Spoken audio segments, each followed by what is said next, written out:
right here. Blue.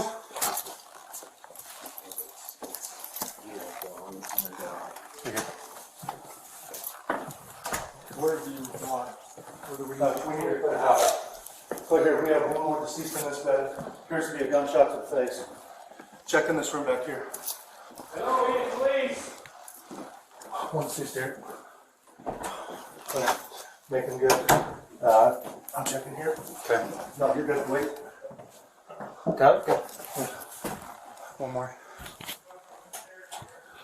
On January 4th, 2023, police officers in the city of Enoch, Utah, conducted a wellness check on the home of the Haight family. After forcing entry, they found all 8 family members brutally shot to death. It was an incident that took the tiny town of Enoch completely by surprise. With just a few thousand residents, Enoch simply wasn't the kind of place where things like this happened. Compounding it all was the fact that the Haight's were beloved members of the community. They were church-going folk who personified the term family values in everything they did. In most cases of family annihilation, the perpetrator is the father, who can usually be described as an educated, middle-aged professional with deep-seated psychological issues. Many of these cases also involve major warning signs that often go unnoticed or even ignored by the people of the community. Today, we'll unpack how these factors played into the Haight family massacre, an incident that represents the shocking rise in familicide that's being seen across America. It's a story that shows how monsters can sometimes lurk in plain view and how their destructive fury leaves nothing in its wake but shattered pieces of the family they claim to care for. Michael Haight and Tausha Earle met at Southern Utah University and immediately bonded over their Christian values. Michael was, in many ways, the man of Tausha's dreams, or at least he appeared that way.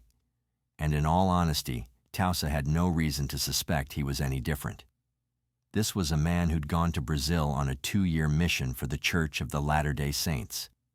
He had a business degree and a budding career at Allstate, where he quickly became a star insurance salesman. When Tausha looked at him, she saw the kind of future she'd always dreamed of. They got married on May 16, 2003, when Michael was 23 and Tausha was 21. It was a simple ceremony at St. George Temple, but one that was full of joy and hope for the future.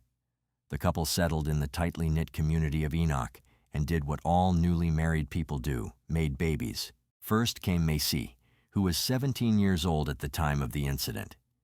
Then came Briley, who was 12 years old and whose text messages would later provide a window into the absolute nightmare of a life the Haight's were living under their tyrannical patriarch.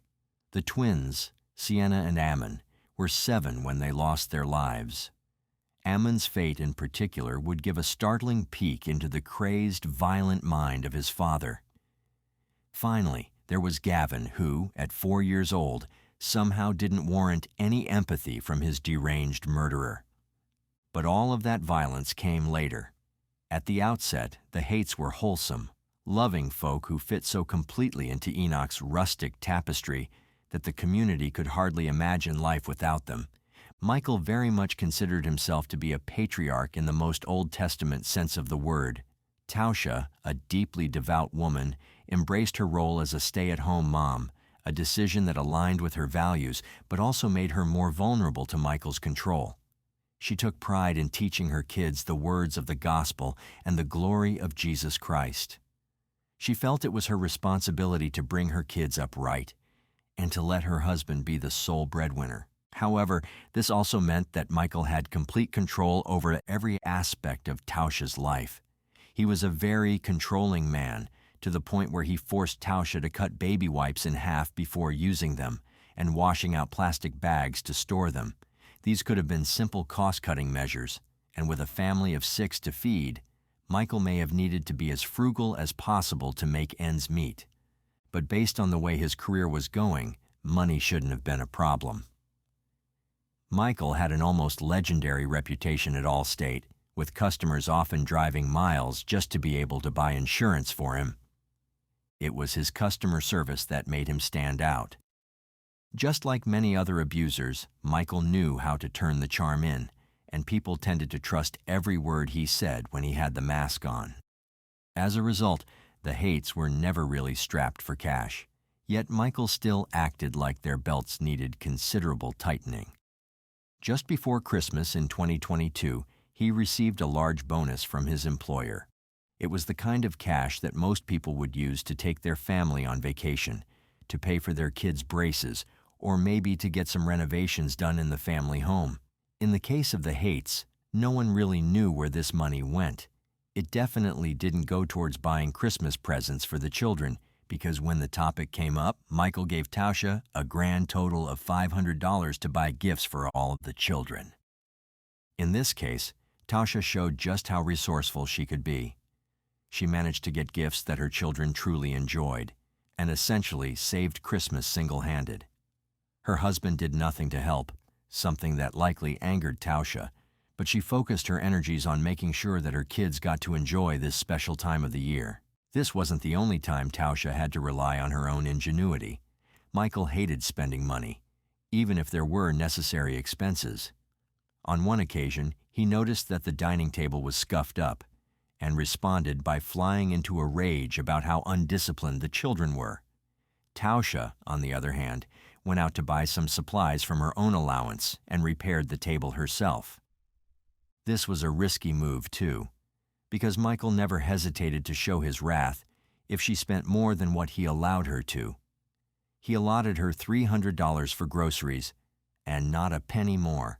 And when Tasha once spent an extra $30 to replace a rug, he exploded with fury, saying that Tasha should have bought fewer groceries or compensated for the extra $30 in some other way. There's no doubt that Michael enjoyed holding this power over his wife. At the very least, he flaunted it every chance he got. At some point during their marriage, Michael took Tasha's phone and car keys away with the sole purpose of making her more dependent on him.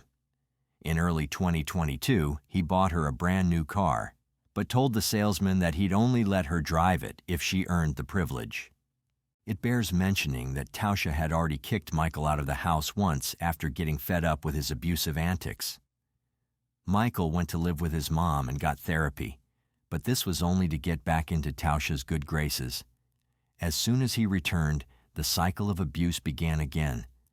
It seemed like each time Tasha tried to get away, he only tightened his grip on her. Tasha faced an impossible choice: escape the abuse or risk her children being left vulnerable if Michael were granted custody. You see, he wasn't just financially abusive. In fact, that was just the tip of the iceberg. By the way, I post true crime and new cases here every day, so if that sounds like your kind of thing, please consider subscribing. It helps a lot. The one thing Michael cared about more than anything else was appearances. He went to church not because he was a God-fearing man, but because he wanted to be seen going to church. He wanted members of the community to see him as this upright patriarch, a defender of the very institution of family, a provider who never let his children want for anything. The fact that he was a short-tempered miser was not something he'd let anyone outside his family see. And as for the family itself, well, they just had to deal with it. They had to toe the line, otherwise Michael wouldn't hesitate to use physical force. The person that faced the brunt of his violent wrath was probably Massacre. Most dads would treat their firstborn daughter like a princess. They'd be fiercely protective, and seeing them cry would feel like a knife twisting in their own heart. In Michael's case, he seemed to relish any opportunity to make his daughter cry. And he didn't just do it through words. He did it by causing her actual physical pain. Based on reports on the matter, the physical abuse started in 2017, when Macy was just 11 years old. How anyone could feel anger toward a child so young, especially one described as innocent and kind like Macy, is something most of us will never understand, and yet it came naturally to the monster that was Michael. In 2020, Michael went so far as to violently throttle his daughter to the point where she thought she might die. Even though she was just 14, Macy knew this wasn't something she should have to deal with, so she filed a police report. Unfortunately, the police, just like pretty much every other institutional authority in Enoch, would side with the abuser. That's not to say that they thought what Michael did was justified. Rather, they failed to do anything about it. Essentially, all they did was tell Michael he'd been a bad boy and that he should behave. This is what the officer wrote in his report, word for word. I advised Michael that his behavior was very close to assaultive. I advised him that I did not intend to charge him with any crime at this time. I talked to him about the importance of Macy continuing to speak with a therapist. I asked him to not interfere with that. I also advised him that he should continue seeing someone about his anger. I advised him that I would much rather be having this conversation with him instead of taking him to jail. It's a strange world where choking your own daughter is seen as being close to assaultive. It's stranger still that no charges were filed. Of course, this wouldn't be the last time that the so-called protectors of the community would fail to help the people Michael was terrorizing. In January of 2001, Macy filed a report with the Utah Division of Child and Family Services saying that her father started screaming at Tausha while driving on the freeway and swerving the car so violently that the children were left with red marks from their seatbelts. The report also stated that he'd thrown Macy headfirst into a couch. The agency apparently didn't even accept the report. On December 8, 2022, Macy filed yet another report with the DCFS, stating that her father had thrown Ammon to the ground. Agents arrived at the Hates' home, but left without interviewing Michael. All they did was tell Macy to call the police if she felt unsafe. 2022 was an extremely depressing year for Macy. She was in high school, and her dad constantly pressured her to get good grades. She'd been repeatedly failed by institutions put in place to help her, even though she did every single thing right. The rage you feel right now is justified. Everyone should be angry about the way things went for the Hates, especially considering how the story ended. But to make things even more tragic, Tausha was this close to getting away when Michael lost all control. Just like her daughter, Tausha was trying to find a way to neutralize the Michael-shaped threat in her life however she could. While Macy talked to police and other government authorities, Tausha tried to talk to LDS leadership, hoping that they could give her claims some credibility in front of the police. The church leaders did nothing to help her. Multiple complaints went nowhere. The Hates were left to fend for themselves. Realizing that she'd have to get herself out of this situation, Tausha started saving up what little allowance Michael gave her. 2022 was also the year she lost weight, started getting manicures, and just generally engaged in self-care. Unsurprisingly, Michael didn't like this one bit. Tausha didn't care. She was planning to divorce him and had spoken to an attorney in December of 2022 to set the wheels in motion. All the years of abuse had taken their toll, and she could see that Macy was truly suffering. There was just no way she could let this go on. But the thing is, Michael's not the sort of person to let go of the things he wants. And based on how things were going in his life, he was hurtling towards a violent outbreak that would wipe his own family off the face of the earth. Though he'd been a solid worker at Allstate for years, Michael found himself sitting opposite his boss at the end of 2022, having a most difficult conversation. He was getting fired for a policy violation. It turned out that Michael had been committing fraud, and the higher-ups at the company had finally found out about it. He made plans to start an insurance company of his own, but with something like that on his record, his career in insurance was effectively over. Michael's job was an enormous source of pride for him, and so was his family. When Tausha revealed that she was going to divorce him, it pushed him past the breaking point. All of a sudden, it felt like everything was falling apart, and considering how much Michael cared about his public image, it's fair to say that he'd rather die than live on as a failure. But the thing is, he didn't think that he was to blame for this stroke of bad luck. Rather, he blamed his family for somehow holding him back. In the first few days of the new year, he removed all firearms from the home, effectively confiscating Tausha's means of defending herself. On January 3rd, he started secretly recording videos around the house. Can I give you a big hug? No? I'm trapped in here. How about tickles? I'm trapped. Well, we can go to the mountains maybe tomorrow or the next day. Michael made many such recordings throughout the house, some of which included Tausha. Do you need my help? You three go in together. Yes. Yeah. Okay, Joanne. Yes, come here. These recordings also reveal that Tausha had told Michael she was divorcing him and depict him trying to talk his way out of it. Makes it look like you're abandoning your family. And so that can be an argument used against a parent that leaves. I'm a little curious why you're so wanting me so aggressively to just move out of here too, you know, and not let the system play out, and why you're feeling like you have to get some motion to remove me from here. Our kids have mentioned, especially our older two, have mentioned that when you're here, it is more tense. Michael also seems to put on a show, crying about how hard he tries to be a good father. Trying to help provide and trying to be a good husband for you. And I'm sorry I have fallen short in ways. On top of that, Tausha makes it very clear that she's not going to tolerate his abuse anymore. You do need help. I hope you can get it. I want you to. Hon, I want it. I've told you. I deserve to be treated so much better. You have shut those down every time. So I don't have a voice, Mike. I don't have a voice. I will have freedom now.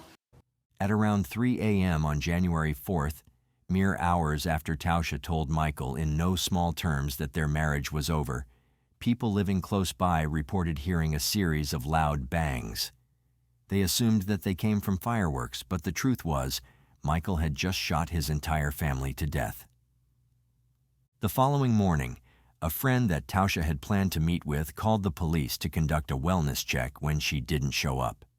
I'm a little bit concerned. We were supposed to, we had an appointment scheduled that she missed. She doesn't ever miss appointments. I think the violence has been more with the kids, but he has been with her, but I don't think it's been reported. He was refusing to leave the home, and that's what the paperwork was. She was going to file paperwork to get him out. Later on, another wellness check was requested for Michael when he didn't show up for his appointments either. This prompted police to head to the Hates residence, where they found what remained of the family. Got it? Good. One more. Gunshot back of the head.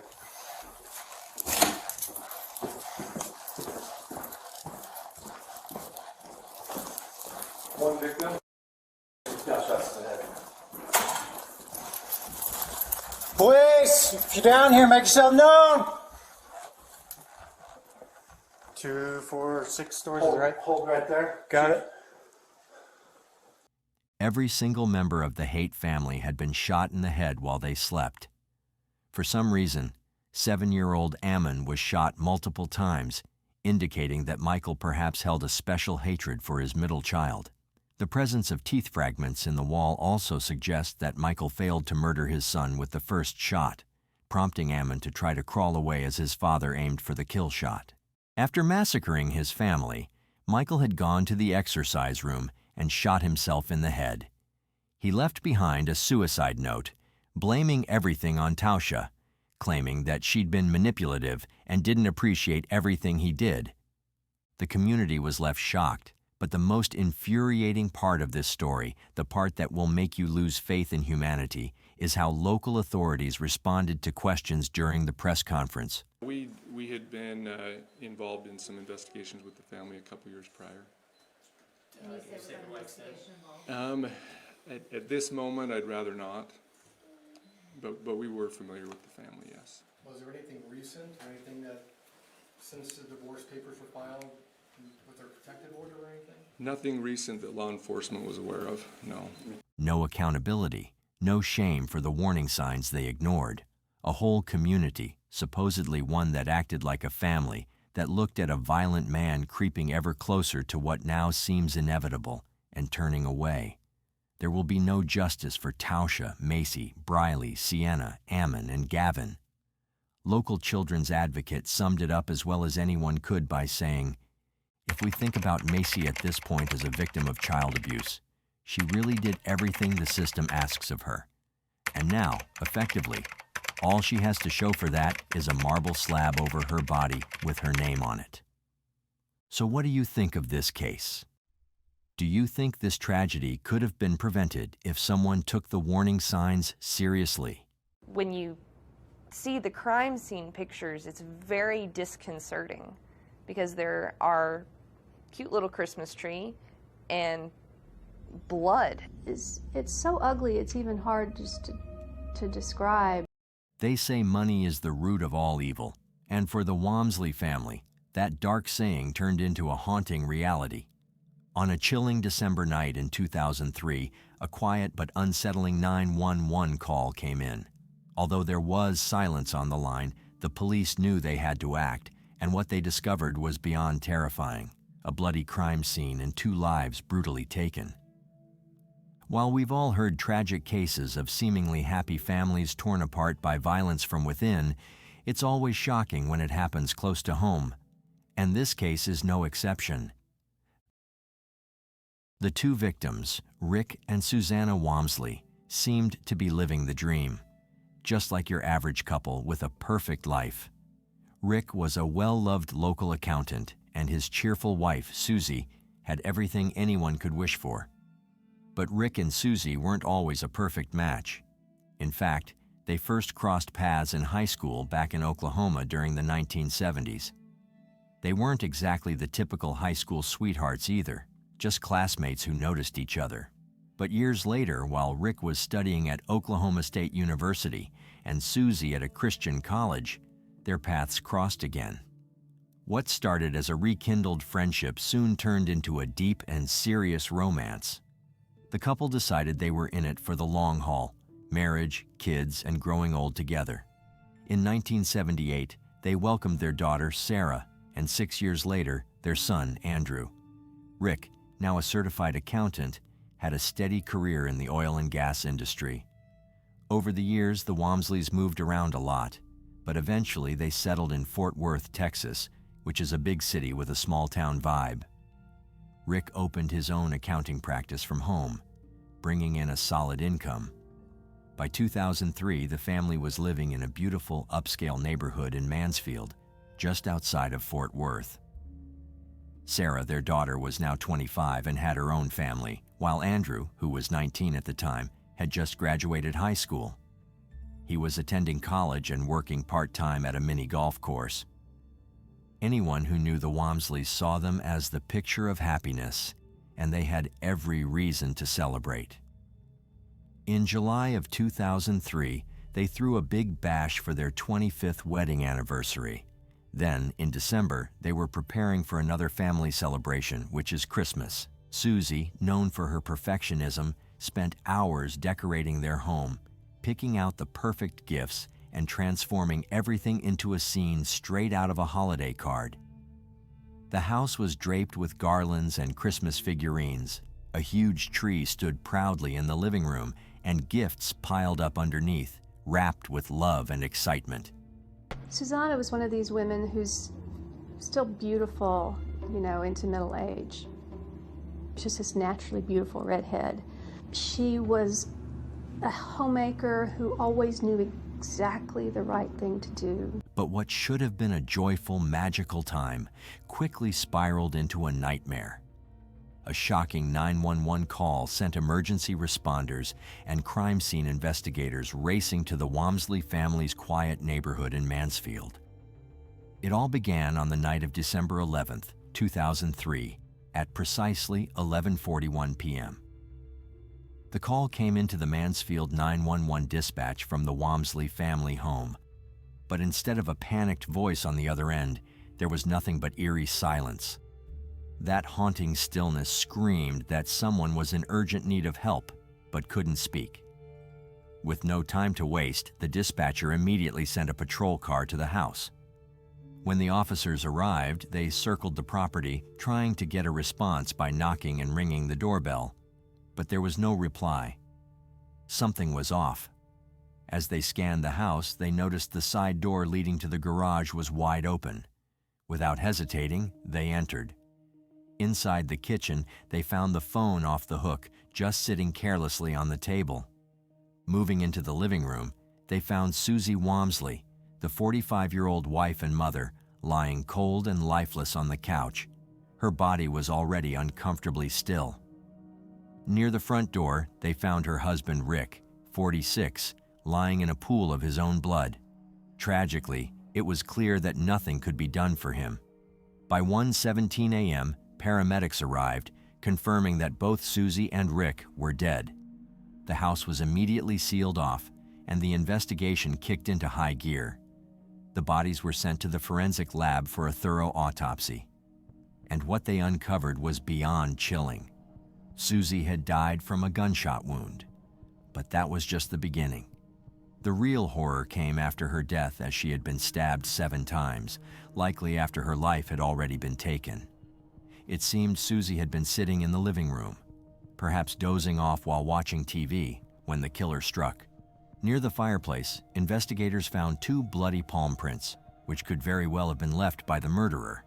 They also found a bullet, a couple of pieces from a blue plastic hair clip, and another piece of plastic on the floor. Rick's fate was no less brutal. Bullet holes in the headboard of the master bedroom's bed showed that the attack had started in the bedroom before spilling out into the hallway. There was no blood in the bedroom, which led investigators to believe Rick had woken up to the sound of gunshots and either tried to escape or put up a fight against the intruder. In his left hand, he clutched a tuft of what seemed to be a hair. This small piece of evidence would go on to play a pivotal role in the investigation. But the horror didn't stop there. Rick had been shot and stabbed at least 11 times in the back. The detectives were determined not to let a single clue slip through their fingers, and they began scouring every room of the Wamsley home. They checked under every rug, flipped every cushion, and even sifted through the smallest fragments of broken furniture for any scrap of evidence. But it was in Rick's hand, still gripping that tuft of hair, and in a broken piece of a blue plastic hair clip found near the living room floor, that they'd find more than they expected. DNA samples were taken from these items, and the rest of the house was checked for fingerprints. Now the big question was, why? Was this a robbery gone horribly wrong? At first it seemed like a plausible theory, but as the detectives dug deeper, something didn't quite add up.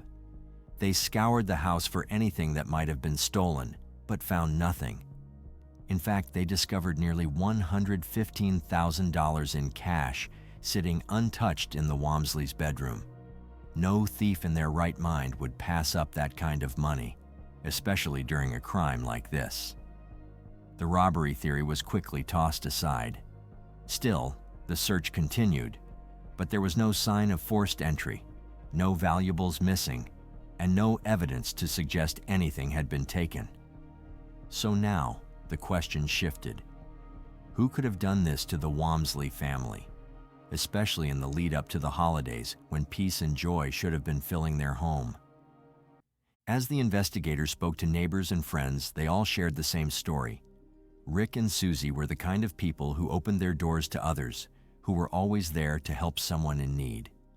To the outside world, they were the picture-perfect family, living the American dream. They had a beautiful home, and Rick was a successful accountant, proud of his career and enjoying life's simple pleasures, like tending to his yard and taking his son to Texas Rangers baseball games. Susie was the backbone of the family, a loving housewife who took care of everything, always finding time for her kids, making the house feel warm and welcoming. But as perfect as it all seemed on the outside, there was something much darker lurking beneath the surface. Behind the picture-perfect facade of the Wamsley family's life, things weren't as idyllic as they seemed. There was a whole lot more tension behind closed doors, especially when it came to their 2 children, Sarah and Andrew. It was no secret that Sarah and her parents had a rocky relationship. As a teenager, she was actually kicked out of the house for bad behavior. Definitely not the goody two-shoes image you might expect from a family that looked so perfect on the outside. At 19, Sarah ended up pregnant and entered a pretty unhealthy relationship with her daughter's father, Todd Cleveland. But the drama didn't end there. Sarah and her younger brother, Andrew, didn't exactly win any Sibling of the Year awards. They were constantly bickering, and the tension between them was so thick you could cut it with a knife. According to Sarah's ex-boyfriend, things were even worse than they seemed on the outside. The Wamsley family was suspicious of everyone, and yes, even their friends. Rick and Susie allegedly always thought that people were just pretending to be nice, that everyone had some hidden agenda.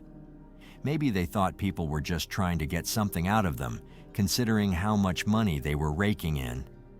And let's talk about that money for a minute. The Wamsleys were living a pretty good life, but oddly enough, as they became more successful, their happiness seemed to shrink. Prosperity wasn't exactly the blessing they thought it would be. It kind of became more of a curse. The more they had, the more it seemed like they lost, especially when it came to their relationships. Rick and Susie did try to set up some rules for their kids, though. One of those rules was that if their children went to college, they'd get financial support. But of course, things didn't go according to plan. Sarah didn't even bother, but Andrew convinced his parents that he was going to fulfill his promise, so they gave him the full support package. They bought him a brand new white Mustang, paid for his insurance, and covered his living expenses. Everything seemed fine on the surface, but there was one big issue. Andrew wasn't holding up his end of the bargain. Andrew, just like his sister Sarah, eventually dropped out of college, never finishing what he had started. This wasn't exactly news to Susie and Rick, and when they found out, they decided it was time to cut him off financially. But in true parental form, they didn't go as far as kicking him out of the house. The tension in the family kept building, but Andrew didn't seem too bothered. Instead, he spent most of his time hanging out with his friends at the local pancake house, a place known for its legendary breakfast spread. It was at this very spot that Andrew was introduced to 19-year-old Chelsea Richardson, a friend of his sister Sarah. Now, flash forward to the early hours of December 12th. Sarah Wamsley was jolted awake by the tragic news that her parents had been found dead. It was 4 o'clock in the morning when she got the devastating call. Meanwhile, Andrew was nowhere to be found. The police had already gone public, asking anyone who had seen his car to report its whereabouts. But as the crime scene was still being processed, something else happened. A white Mustang pulled up to the Wamsley home. It was Andrew, along with his girlfriend Chelsea, who had been spending the past few days at her place. They had been watching the news when the heartbreaking story about the Wamsley family broke. They were in shock, just like everyone else, but their arrival at the scene didn't go unnoticed. The police immediately asked them to follow a service vehicle to the station for questioning. The conversation with Andrew lasted about 45 minutes, but it didn't reveal anything too shocking at first. Andrew hadn't been to his parents' house for several days and hadn't been in touch with them either. Instead, he had been staying at his girlfriend Chelsea's place the entire time. He mentioned some fresh scratches on his hand, but other than that, there wasn't anything suspicious in his story. The police let him go, but before he left the station, they asked him to sign a consent form allowing them to search his car. That's when Andrew made an odd remark. He told the investigators that forensic experts would likely find their mother's blood in the Mustang. According to Andrew, his mother had recently cut her finger and had used his car to drive to the store. His explanation seemed odd, but he stuck to it, suggesting that the blood in the car could be explained by this small accident. Chelsea Richardson's story at the station lined up perfectly with Andrew's. She confirmed that they had spent the last 2 days together and had been inseparable since they started dating the previous fall. During their time together, they'd even spent entire nights in a 24-hour cafe, bonding over a Japanese collectible card game called Master Duel. While Chelsea's family was supportive of the relationship, with her mother welcoming Andrew with open arms, things weren't so rosy on the Wamsley side. Rick and Susie had strong reservations about their son's choice of partner. The Richardsons lived in the working-class outskirts of Fort Worth, far from the million-dollar homes in Mansfield, and Rick and Susie couldn't help but see the stark contrast. Chelsea's background was a world apart from their own, and they had hoped Andrew would choose someone more fitting for their status. And Chelsea's life hadn't been easy. A few years prior, she lost her beloved father to a heart attack, and her mother had to juggle multiple jobs just to make ends meet. Despite their struggles, the Richardson family was known for their generosity. Chelsea herself was an extrovert, widely liked in school, and her cheerful personality earned her the nickname Bubbles. When her best friend Susanna Toledano had a falling out with her own mother, Chelsea opened her home to her, letting Susanna stay for months. Now, on the night Andrew's parents died, he, Chelsea, and their friend Susanna were all together. But as the investigation deepened, Sarah Wamsley, Andrew's sister, had her suspicions. She told the police that her daughter's father, Todd Cleveland, might be involved in her parents' death. Apparently, Sarah and Todd had been arguing about custody, and she had even threatened to call Child Protective Services. Just a day after making that threat, and a month before the tragedy, another unsettling incident took place. In early November, Sarah was driving home with her parents after a horseback riding lesson.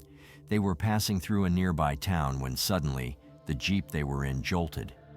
Rick, her father, initially thought a large stone had hit the car, but when he stopped to check, they were shocked to discover it wasn't a stone.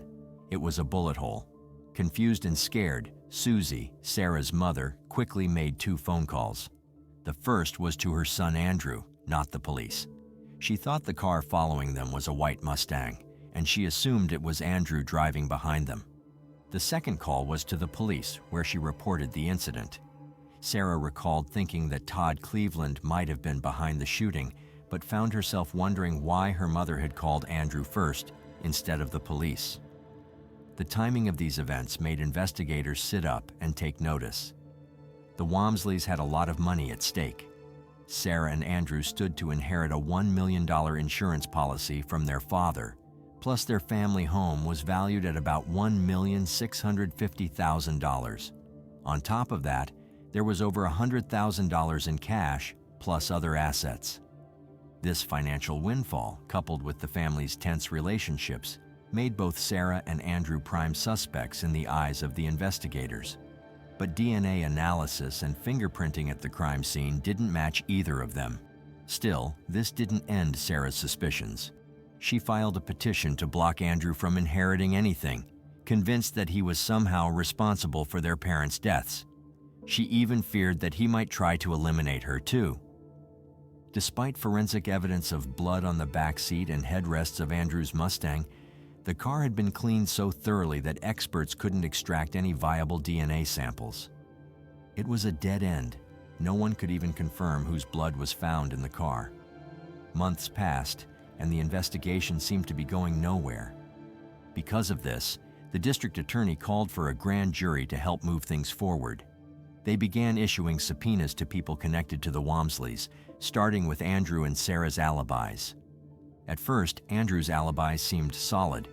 His girlfriend, Chelsea, and her best friend, Susanna Toledano, both testified that Andrew had been with them that night, providing a strong alibi for him. They confirmed that they had all been together, making it appear as though Andrew couldn't have been involved in the tragedy. To further cooperate with the investigation, Susanna even agreed to provide a DNA sample, which seemed to add another layer of credibility to their story. But this move would turn out to be incredibly important. After Susanna provided her DNA, it was discovered that her genetic profile matched a strand of hair found in Rick's hand and DNA from a broken hair clip at the crime scene. This shocking revelation put her directly in the spotlight, casting doubt on her initial testimony and suddenly turning the investigation in an unexpected direction. So, as you'd expect, Susanna was arrested on suspicion of killing the Wamsley couple and was potentially facing the death penalty. Realizing how serious the situation was, she began to talk. So she plea bargains out, says, yeah, I'm guilty, and starts spilling this story of these lost, angry kids who convinced her to help them kill the Wamsleys, who told her that they would give her a lot of money. At first, she told the police a story that seemed to check out. She claimed that on the night of the crime, she was walking with a friend, a 25-year-old man named Hilario Cardenas. According to Susanna, Hilario had a gun and needed money, so he went into the Wamsley house alone, leaving her outside. She said she heard gunshots and ran to the scene, but not before her hair was left behind in the house. Rick Wamsley, she claimed, begged her to stop the attack, but since she wasn't really involved, she couldn't do anything to stop it. But who was Hilario Cardenas? It turned out that Hilario worked as a night manager at a local restaurant where Susanna, Chelsea, and Andrew often hung out. He had a young daughter to take care of and was desperately in need of money. After meeting Andrew, Hilario learned about the Wamsley family's wealth, which set off alarm bells for investigators. During questioning, Hilario denied being involved in the attack, but he did admit to acquiring a gun for $200 at Andrew's request. Apparently, Andrew, Chelsea, and Susanna wanted to practice target shooting at a friend's farm. The investigation dug deeper, starting with the property owner where the teens allegedly practiced their shooting. The owner was actually a friend of Chelsea's mother, and confirmed that the group had come to her 3-acre property a few months before the tragedy to practice shooting at a small pond.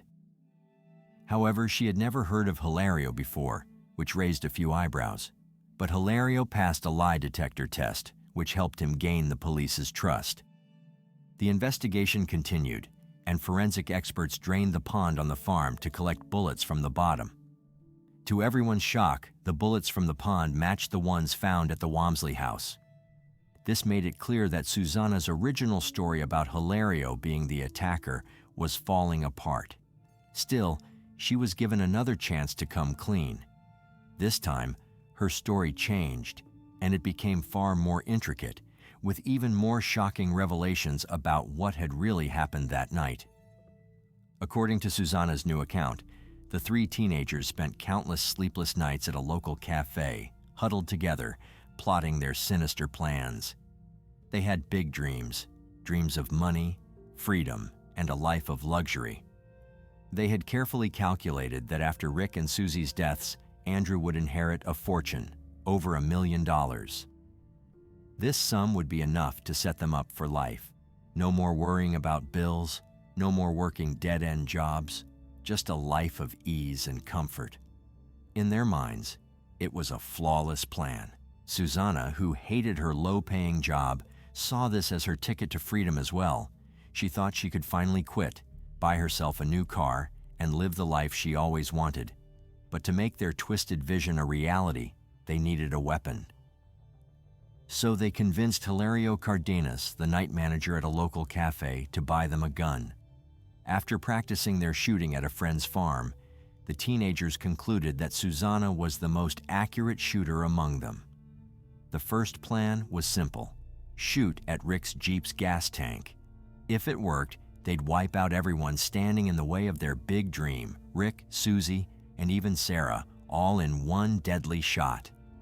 They were so sure it was foolproof because just picture it: the explosion, the chaos, the money rolling in. But things didn't go as planned. When Susanna, riding in Andrew's white Mustang, tried to line up the shot behind the Jeep, she missed. The bullet sailed off harmlessly, and their perfect plan crumbled in an instant. They had to come up with something else, fast. So they moved on to Plan B, which was breaking into the Wamsley house under the cover of darkness. The teens thought it would look like a simple robbery, but things were starting to get messy, and when their first idea didn't work, Chelsea snapped. She was beyond frustrated. She and Andrew were pushing Susanna, pressuring her to do what they started. They all agreed to give it another shot. This time, they helped Susanna sneak into the Wamsley home. They hid her in the closet of Andrew's bedroom, the gun in her hands, ready to go. The couple, Andrew and Chelsea, kept urging her to move fast so that they could all head back to their normal lives like nothing ever happened. But Susanna wasn't ready. She sat there in that closet, waiting and waiting for hours. She couldn't do it. She couldn't bring herself to shoot Andrew's parents. But as the morning of December 11th, 2003, crept closer, they decided to try again. This time, there was no turning back. Susanna's confession was a gut-wrenching story. She admitted that when they broke into the Wamsley house that night, She was the one holding the gun, while Andrew and Chelsea had knives. It was Susanna who first came across Susie Wamsley, the woman of the house, sitting on the couch. Without a second thought, Susanna shot her. But the plan wasn't over yet. Andrew led Susanna into the master bedroom where Rick was, and she aimed the gun at him. The shot missed, hitting the headboard instead and waking Rick up. That's when the chaos broke out in an instant. Rick fought back, lunging at them in a desperate attempt to defend himself. In the struggle, Andrew grabbed the gun from Susanna's hands and shoved a knife into her grip. He told her to check on Susie Wamsley, while he and Chelsea stayed behind to figure out what to do with Rick. As Susanna moved through the house, she saw Rick on his knees, looking up at Chelsea, asking in disbelief, "Why?" And Chelsea's response was simple, "Because I'm pregnant." Rick tried to reason with them, telling them he could help, but before he could say anything else, a shot rang out. It was over. Rick's life ended at that moment, and Susanna never found out who actually pulled the trigger. What she knew was that the teenagers finished what they started, leaving Rick to die before running off. But Susanna wasn't completely in the clear. After all, she had been part of it. So, in exchange for her testimony against Chelsea and Andrew, Susanna was able to avoid the same fate. It was a tough pill to swallow for the Wamsley family's friends, especially those who had watched Andrew grow up with Rick and Susie. They couldn't believe that Andrew, raised by Rick, could be the one to betray him like this. They prayed for Andrew's release, insisting that he couldn't have been the one to do something so terrible. But no, Susanna's account really turned everything around. Without her, this case might have stayed a big mystery for much longer. She was the one who told the whole truth about what went down that night, and it ended up sealing the fate of both Chelsea and Andrew. Her testimony helped authorities piece together the twisted plot, and once the facts were laid out, there was no going back for the teens. Justice, although delayed, was finally served. Now things got really messy for Chelsea once she was in prison. According to her cellmate and a few other informants, Chelsea wasn't exactly keeping quiet about her role in the murders. She actually bragged about it, telling people how she was involved and even trying to get them to back her story up. Chelsea's image, once that of a cheerful high school student, was now shattered. The prosecution argued that she wasn't just an innocent bystander in this whole mess, she was the mastermind. They said she convinced Andrew that he'd be better off without his parents and manipulated Susanna into doing the dirty work. To make matters worse, the jury got to see a note Chelsea wrote to Susanna while she was in custody. In the note, Chelsea asked Susanna to place the blame on Hilario Cardenas, the night manager who helped them get the gun. She also claimed she was pregnant with Andrew's baby and guilt-tripped Susanna into lying to the cops so that their future child could have a better life. The note ended with a chilling line, "Friends forever." Yeah, right. When Susanna was on the stand, she admitted she didn't buy Chelsea's whole pregnancy story, but she had to be honest. It was her account that tied the teenagers directly to the murders. Even though Susanna had lied a few times before, her final version of events was the turning point. That's when the whole thing started to unravel for Chelsea and Andrew. The jury didn't waste much time. They found Chelsea guilty of capital murder in less than 4 hours. Then, just 2 hours after that, they came to a unanimous decision. Chelsea was a serious threat to society, and she was sentenced to death by lethal injection. In Chelsea's case, they were able to show that Chelsea had more of an active role, more of a planning role. She was more persistent than Andrew. But Andrew? His defense team had a different plan. They argued that he had dissociative personality disorder, making him less likely to commit violent acts in the future. They painted Andrew as a victim of emotional and physical abuse, claiming that's what drove him to kill. However, the jury didn't buy it. They sentenced Andrew to life in prison with the possibility of parole after 2044. Hilario Cardenas, the night manager who helped them get the gun but didn't actually do the killing, wasn't off the hook either. He was found guilty of conspiracy to commit felony murder and sentenced to 50 years in prison, he'll be eligible for parole after serving a third of his sentence, which started in 2023. As for Chelsea, her legal team didn't give up.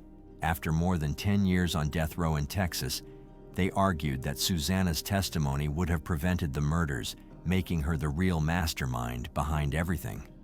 In 2012, Chelsea's death sentence was commuted to life in prison, and she's still serving time today. Susanna, however, is still facing the consequences of her actions. She's currently incarcerated and won't be eligible for parole until 2034. It's been a long, twisted journey for all involved, and while the teens' lives have been completely changed, the Wamsley family's friends and loved ones are still left picking up the pieces from that horrible night. What's also really sad about this whole case is that it all unfolded because these teens were blinded by the lure of money. It's hard to believe that Andrew, who was given so much by his parents, could turn around and claim they were abusive. That part of the story doesn't even seem to add up. In reality, Andrew had been given a beautiful life, full of opportunities, only for him to destroy it all. And then there's Sarah Wamsley, the surviving sister. She's now living in Oklahoma with her paternal grandparents, and you can imagine that this tragedy will affect her for the rest of her life. While she and her brother Andrew didn't exactly have the best relationship, the impact of what he did is going to stay with her forever. So what do you think? Do you believe Andrew was really subjected to abuse, and that's what pushed him to kill his parents? Or do you think Chelsea was the mastermind behind everything? And on a side note, Susanna's sentence wasn't exactly harsh. Do you think that was fair, considering the role she played? Let me know your thoughts on that, too. It's kind of surreal. I mean, it was like, he told me, and I kind of looked at him, and the first time I said, man, I can't believe it, he did this. This is the father of Alec Kreider, speaking after his son did something absolutely unspeakable on May 12, 2007. It was an act that left 3 people brutally butchered in their own homes, a massacre that left the small township of Manheim, Pennsylvania, reeling in shock. What makes Kreider's actions all the more baffling is that there's no discernible motive for them. Even now, nearly 2 decades later, investigators and analysts struggle to reconcile the quiet, withdrawn boy with the brutalization and murder of an innocent family. Today, we're going to dive into the case of Alec Kreider, the butcher of Lancaster, the boy responsible for the massacre of the Haynes family. We'll attempt to reconstruct his statement of mind that fateful day in May and unpack the sequence of events that culminated in the bloody disaster that changed Manheim Township forever. Alec Kreider was born on February 4, 1991, in Lancaster County, Pennsylvania.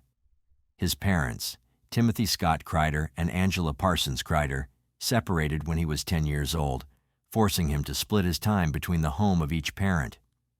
Kreider also had a younger brother and an older sister, who he accompanied to whichever parent's home he was staying at for the week. Since Timothy and Angela lived just a mile and a half away from each other, this constant moving between homes didn't affect Kreider's school life all that much.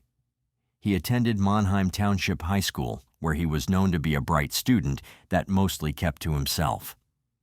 Based on available information, Kreider was a straight-A student who was so dedicated to his education that he'd get genuinely upset if his teacher ever gave him a B.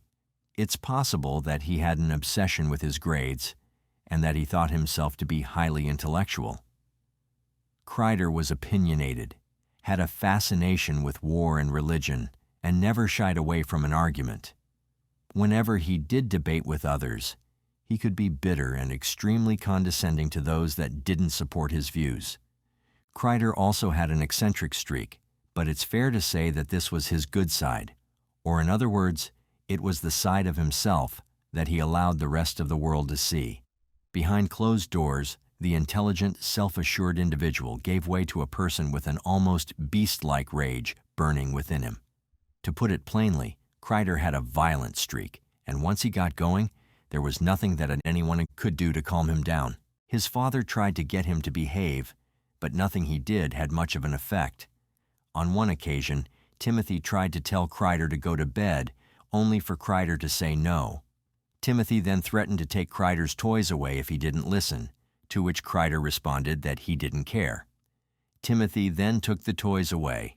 Kreider had no reaction whatsoever, and Timothy ended up returning the toys himself a few days later. It's clear that Kreider was a strong-willed boy who never did anything he didn't want to. When combined with the sheer, red-hot rage that was bubbling inside him, this created a violent and potentially lethal mixture. One of the first signs that Kreider may be a danger to society happened in his own home when he started strangling his little brother out of the blue. The cause of this altercation is unknown, but what we know for sure is that Kreider nearly killed his brother that day.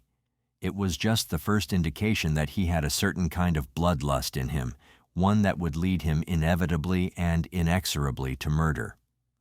The Haynes were the sort of family you'd see in commercials, smiling around a kitchen table, holding hands as they poured cereal and milk into their bowls for breakfast. In most cases, this would suggest a dark undercurrent that no one had been able to spot yet. In this case, the shiny exterior turned out to be completely legitimate. The Haynes family truly was the happy all-American family everyone thought them to be. Tom Haynes, the family patriarch, was born and raised in Manheim Township. After graduating from high school in 1974, the same high school Kreider would later attend, he attended Slippery Rock University and spent the next 20 years working at Motion Industries as a branch manager and industrial supply salesman. His friends described him as a gentle, soft-spoken man with a lifelong passion for track and field. He often trained to run in marathons, and it's not a stretch to imagine him helping his fellow runners get to the finish line. Lisa Haynes, on the other hand, was not so outgoing. She was the sort of person that liked walks in nature and watching old movies, and she had a deep love for animals of all kinds. She was born in Lancaster County as well, and had spent the past 9 years working as nursery school teacher at Lancaster Church of the Brethren Preschool. Her gentle personality made her the perfect teacher for little kids, and she showed that same love to her own children as well. Her oldest, Maggie, was a lot like Tom in that she loved to run every chance she got. However, she also inherited a love for animals from her mother, and in 2007, she was studying animal behavior at Bucknell University. She was a normal college student by all accounts, albeit one that preferred to hit the library rather than the nearest party, and she preferred hanging out with her friends to dating. And then there was Kevin, the youngest member of the Haynes family, and perhaps the most innocent of them all. A literal Boy Scout, Kevin was the dictionary definition of a good kid. He wrote for the school paper, participated in quizzes, and had a passion for history that helped him become friends with a rather quiet kid at school named Alec. Kreider was one of just 2 people that Kevin called his friend. They debated passionately about religion and history, and had been the best of friends since the 4th grade. One could see them growing up together and maintaining a brotherly relationship for the rest of their lives. Unfortunately, this just wasn't meant to be. The dark passenger that Kreider carried wasn't going to allow him to maintain any kind of healthy relationship. His violent side was scratching to get out and leave its mark on the world. And on the 12th of May, that's exactly what happened. But before we get into that, we must discuss a pivotal moment in Kreider's life, one that involved his father. Kreider's dad wanted to bond with his son however he could. He found it difficult, of course, due to Kreider's antisocial tendencies. According to psychologists and other experts, the boy also showed signs of narcissism, sociopathy, and a general lack of empathy. Kreider also had an impulsive streak. No one could predict what he might do next, and he had a tendency to manipulate people to do his bidding as well. But apart from that, Kreider also felt a deep sense of isolation from the world. He felt empty and unhappy, and had difficulty connecting to anyone other than Kevin, who was his only friend in the world. The most minor of annoyances would send Kreider into an intense rage, such as the sound of someone chewing or breathing heavily. It was perhaps for these reasons that Kreider's father decided to give him a gift, likely hoping that it would make his son feel like he was loved. The exact date and time is unknown, but at some point, Kreider accompanied Tim to his grandfather's house, where his dad started sifting through old belongings. During this trip down memory lane, he uncovered a knife that had been passed down from generation to generation. Tim's dad had given it to him, and in that moment, Tim decided to give it to his own son. It's possible that Tim thought this would make his son feel less alone. But the truth is, he'd just handed a lethal weapon to a child that was known to fly into a vicious rage at the drop of a hat. Some say he should have exercised better judgment. Others say that there was no way for him to know what was about to occur. At some point in 2007, Kreider started speaking to a girl named Caroline. She was possibly the first girl he'd ever shown an interest in, and the two of them quickly became close. They spoke on the phone as often as they could, and Kreider started telling her about his deep-seated sense of loneliness. He talked to her about his desire to self-harm and his inability to connect with others. Caroline was the only person he felt he could talk to other than Kevin, and she noticed a change in his behavior in early May. Kreider's mother, Angela, had also noticed him being a bit more withdrawn than usual. He just wasn't the boy she knew him to be. On the 5th of May, Kreider wrote a poem about his deep sense of loneliness. He seemed to want a way out. Most people would have assumed that he was suicidal, but the reality was, Kreider was preparing to commit an act of homicide, and he'd already picked out his targets. On May 10th, 2007, Maggie came home from summer break. She arrived home at around 7 p.m., at which time Kevin was at school with his dad to talk about an upcoming field trip to Germany. Maggie's mom, Lisa, was there to greet her, and they ate dinner together as they waited for Kevin and Tom to return. When they came back home, the family talked and watched TV together. It was a nice bit of family bonding time, something that they'd sorely been missing while Maggie was away at college. Tom and Lisa went to bed at around 9 p.m., and Maggie headed to her room to watch TV shows on her laptop and chat with her friends. The next morning, Maggie got up and started unpacking her belongings. While Tom and Lisa were at work and Kevin was at school, Maggie took tests for a temp agency that she planned to work at for the summer. That evening, Lisa returned and wrote thank you letters for all of her students. Tom came back and started preparing spaghetti for dinner. As the family came together to eat, Kevin talked excitedly about his upcoming trip to Germany, and Maggie told her parents about how college was going for her. After having dinner, the family settled down to watch a romantic comedy film. Kevin wasn't all that interested, so he went to bed at around 8 p.m.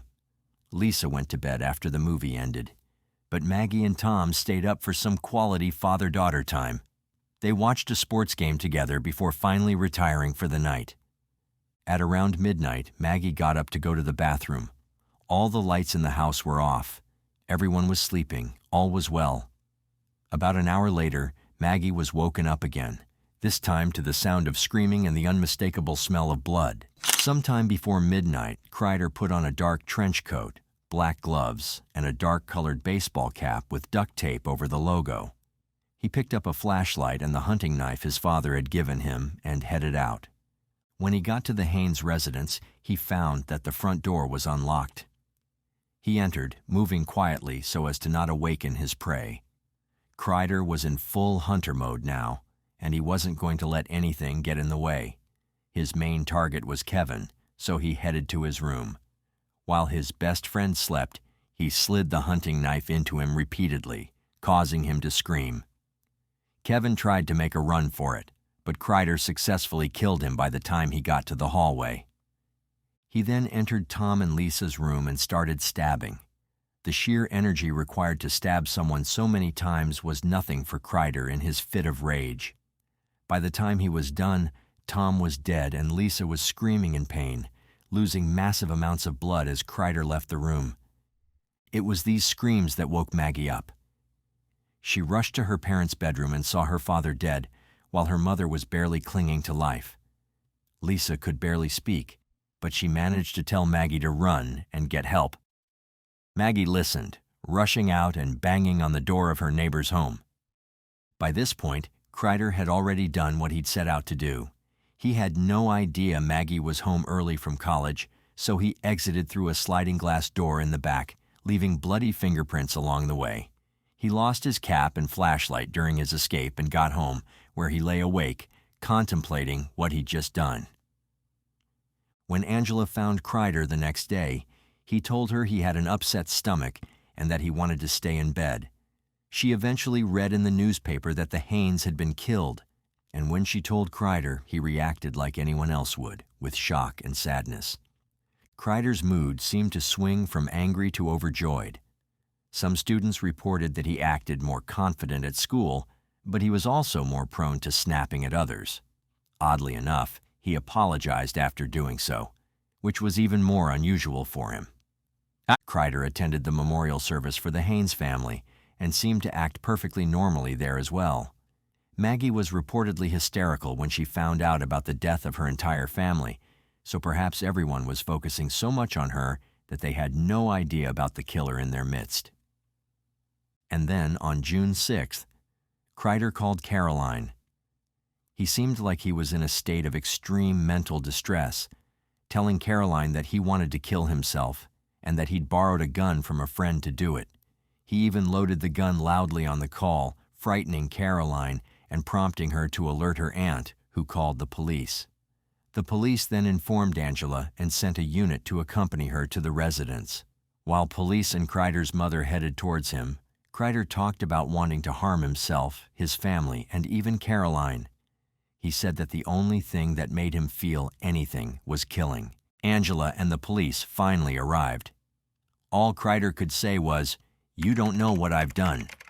Considering his mental state, the best possible option was to have him involuntarily admitted to a psychiatric ward.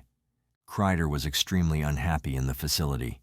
He wrote in his journal about wanting to leave and talk to Caroline, but he didn't realize that his outburst had made her want to keep her distance. When Angela and Timothy came and told him that she just wanted to be friends, Kreider reportedly responded with another angry outburst. About a week after he was admitted, Kreider confessed to this therapist about what he'd done. On June 14th, after taking advice from the therapist, he told his father what he'd done. Yeah, your world kind of stops for a moment. You're like, what do you do with that when you hear that as a parent? It took Tim 2 days to finally work up the courage to go to the police. But as soon as he did, investigators headed to Kreider's room to investigate. In his drawer, they found a note with, "Alexander was born May 12th at 3:30/2007 scrawled on it, suggesting that he felt he'd been born again after killing his best friend and their family. They also found the murder weapon and all the other evidence they needed.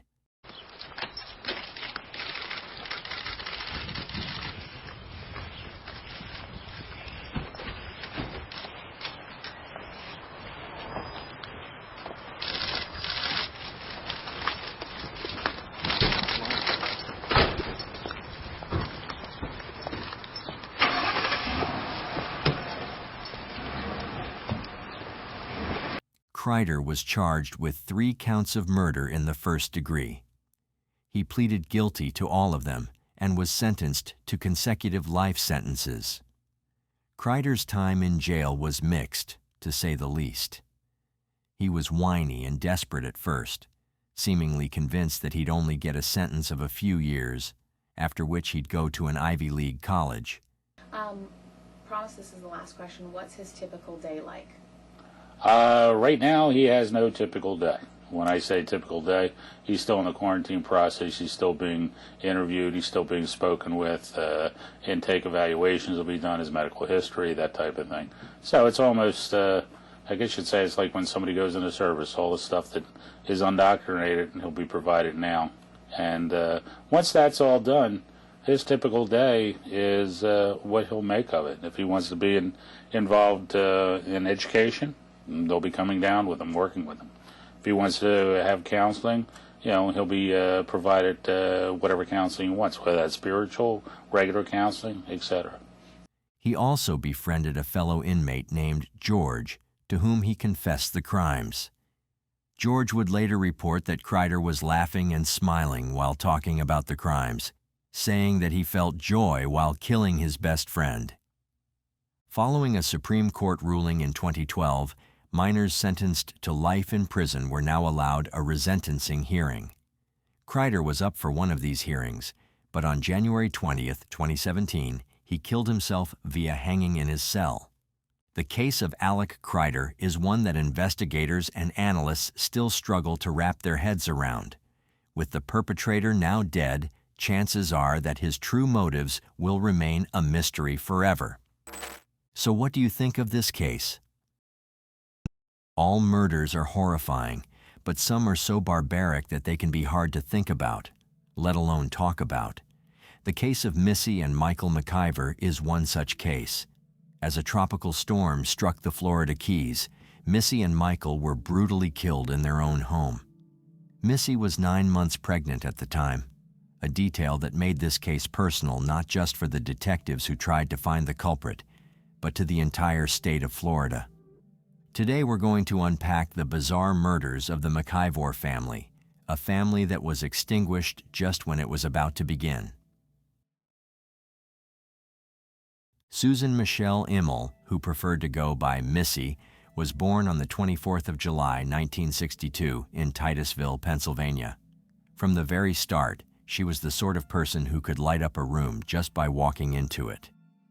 With a smile so warm it could melt butter and a sweet, caring personality to match, pretty much everyone that met Susan instantly took a liking to her.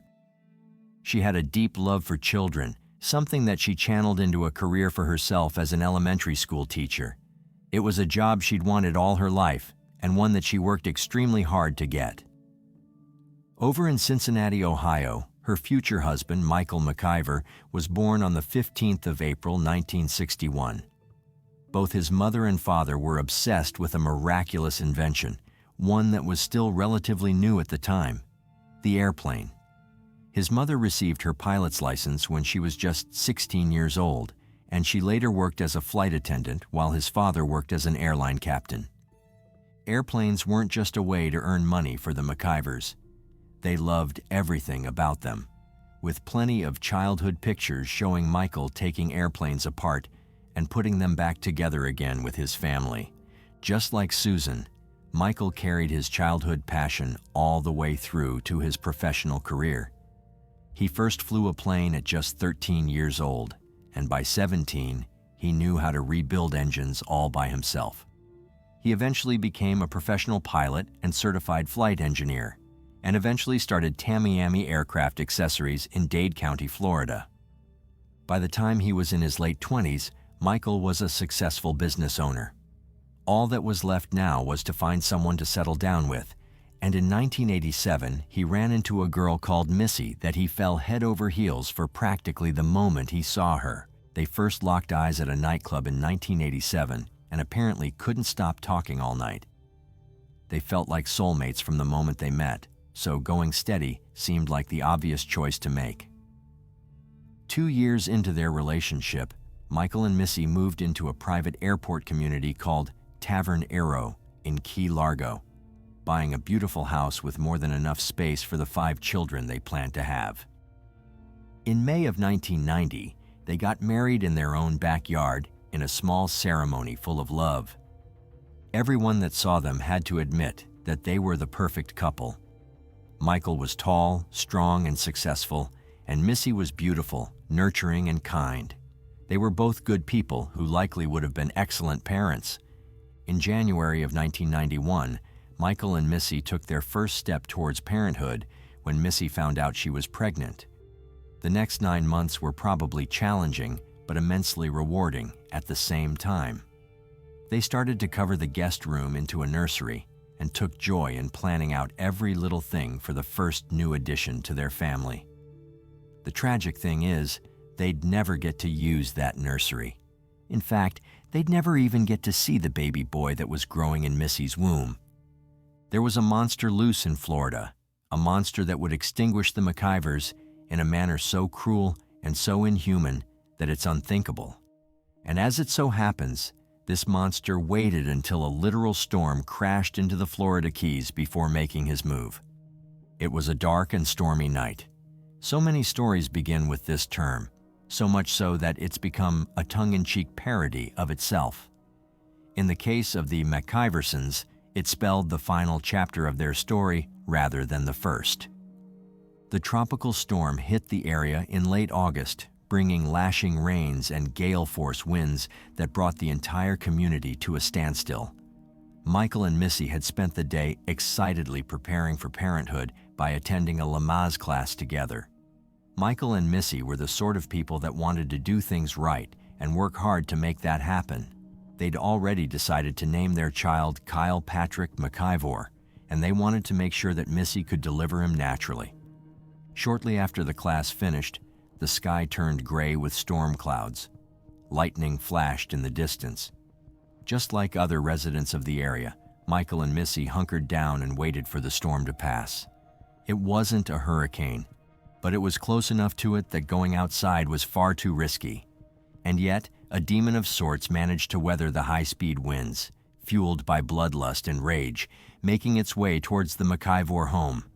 That Lamaze class would be the last time anyone saw Missy and Michael alive. The storm arrived on the night of August the 21st and left a warm, muggy morning in its wake.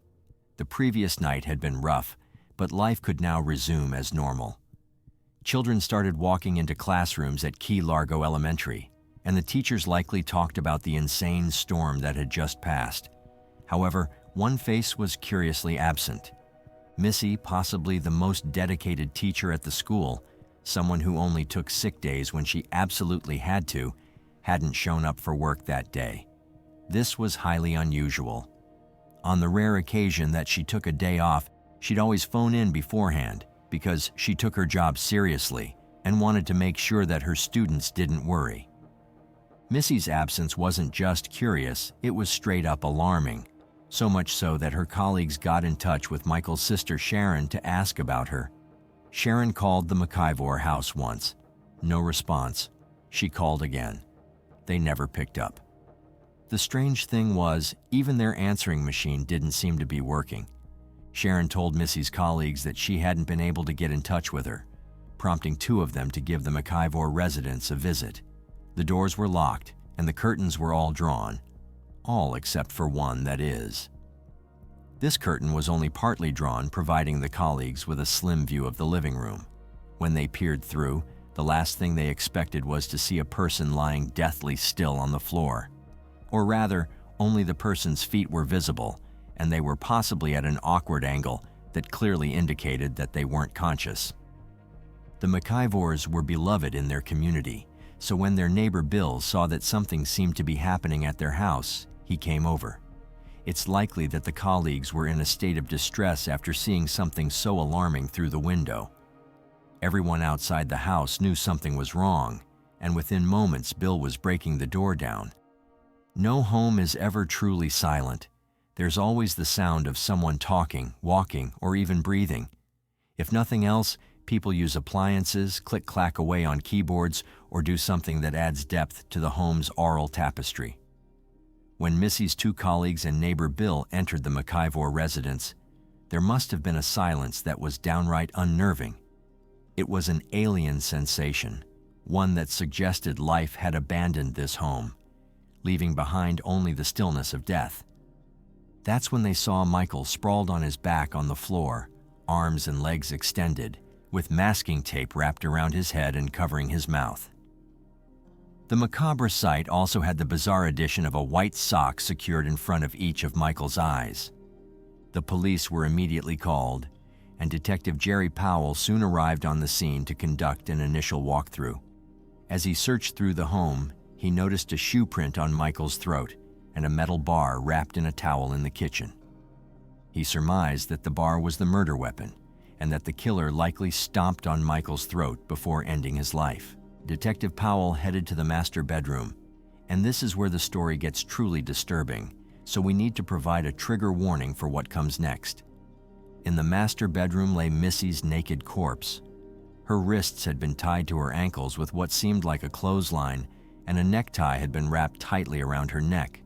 2 pieces of tape covered her eyes, while her nightshirt had been violently torn off of her, and her panties had been snipped off by a sharp instrument of some sort. Missy had been sexually assaulted by the perpetrator while pregnant, after which she'd been strangled to death. Detective Powell may have looked at this horrific scene and wondered what kind of evil creature could do such a thing. It would take him years to find the answer to that question. In the following months, the residents of Tavernero started installing alarm systems and buying guns, fearing that they might be the next victims. All the while, police tried to piece together what might have happened. Detective Powell could tell that the murder was premeditated, yet improvised. The killer had cut the phone lines and climbed into the nursery via a ladder left there by a contractor. The fact that he struck during the storm was no coincidence, since it allowed him to enter and exit the house unnoticed by anyone else. And yet, the killer didn't bring anything with him other than the metal bar. The material used to bind his victims had been scavenged from the house, though as we'll soon find out, this indicated the killer's experience rather than a lack thereof. He knew that he'd find everything he needed inside the house because he'd done this before and gotten away with it. But the police had no way of knowing that just yet. They collected DNA samples from the crime scene, including samples of the semen found on multiple parts of Missy's body, and a medical examination revealed that both her and Michael had died by strangulation. Michael had been struck by the metal bar, but deep abdominal bruising indicated that he'd also been kicked in the stomach, and his throat had been severely damaged when stomped. One thing this analysis revealed was that the killer knew what he was doing. Michael had been subdued and killed in a very short time span. The same couldn't be said for Missy, however. Medical examiners found ligature marks on her neck, indicating that she'd struggled for some time, forcing the killer to reattempt his strangulation multiple times before he was able to kill her. As for Kyle, the baby she'd been waiting for, he died about 30 minutes after his mother, when the womb became deprived of oxygen. The attack appeared deeply personal, with Missy clearly being the primary target. The nature of the assault carried an undertone of deliberate humiliation. This meant that the attacker likely knew Missy, so police started interrogating people in their social circle. 3 potential suspects were ruled out after they voluntarily provided DNA evidence, one of whom was Missy's ex-husband. And then, police noticed that some of Michael's business dealings didn't seem entirely above board. Michael MacIver was as honest in business as he was in his personal life, or so it seemed at the very least. And yet police found out that he'd made several trips to Belize, a well-known hub of narcotics production, at a time when the illegal substance trade was at a historic high in Miami. The official reason for these trips was to purchase a plane, and Michael apparently borrowed $17,000 from his brother for it.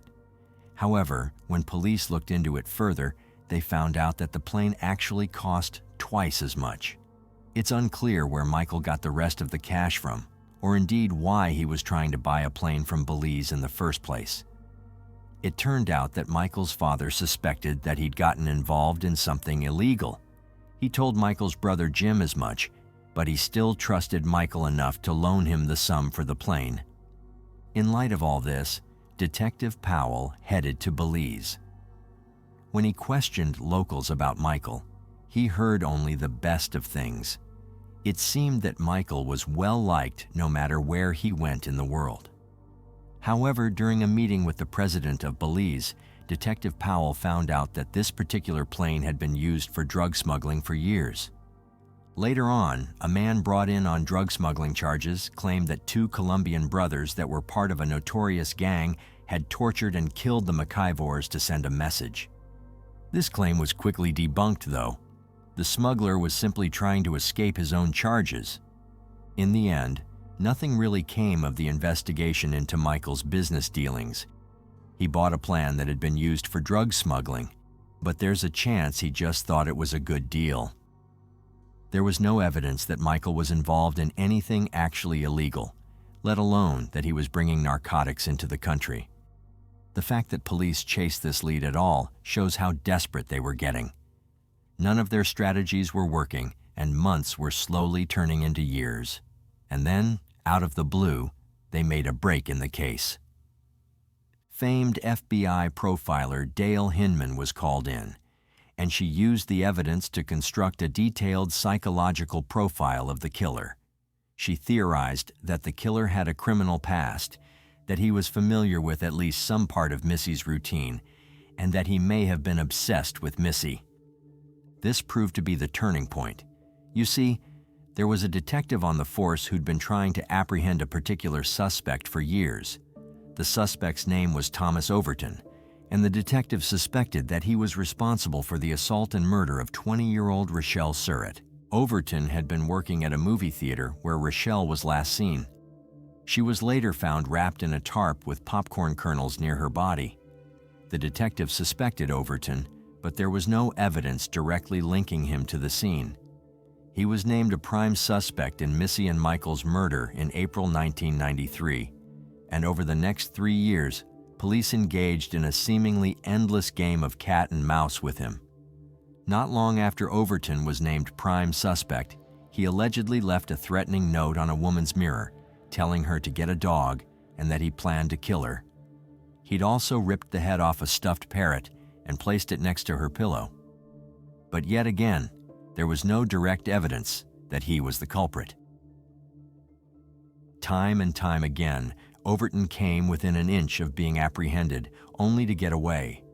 On another occasion, he was caught trespassing with burglary tools in his possession, but trespassing isn't a felony, and simply possessing tools that can be used in a burglary wasn't enough to bring him in.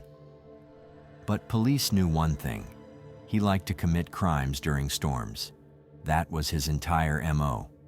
This helped them narrow down when he would attempt another burglary, and they also received a tip from an acquaintance of his about something he was planning. Finally, on October 6, 1996, Overton was caught committing a burglary while armed. Overton was in prison, but he still hadn't been tied to the MacIver murders. He ended up being the cause of his own downfall on that one.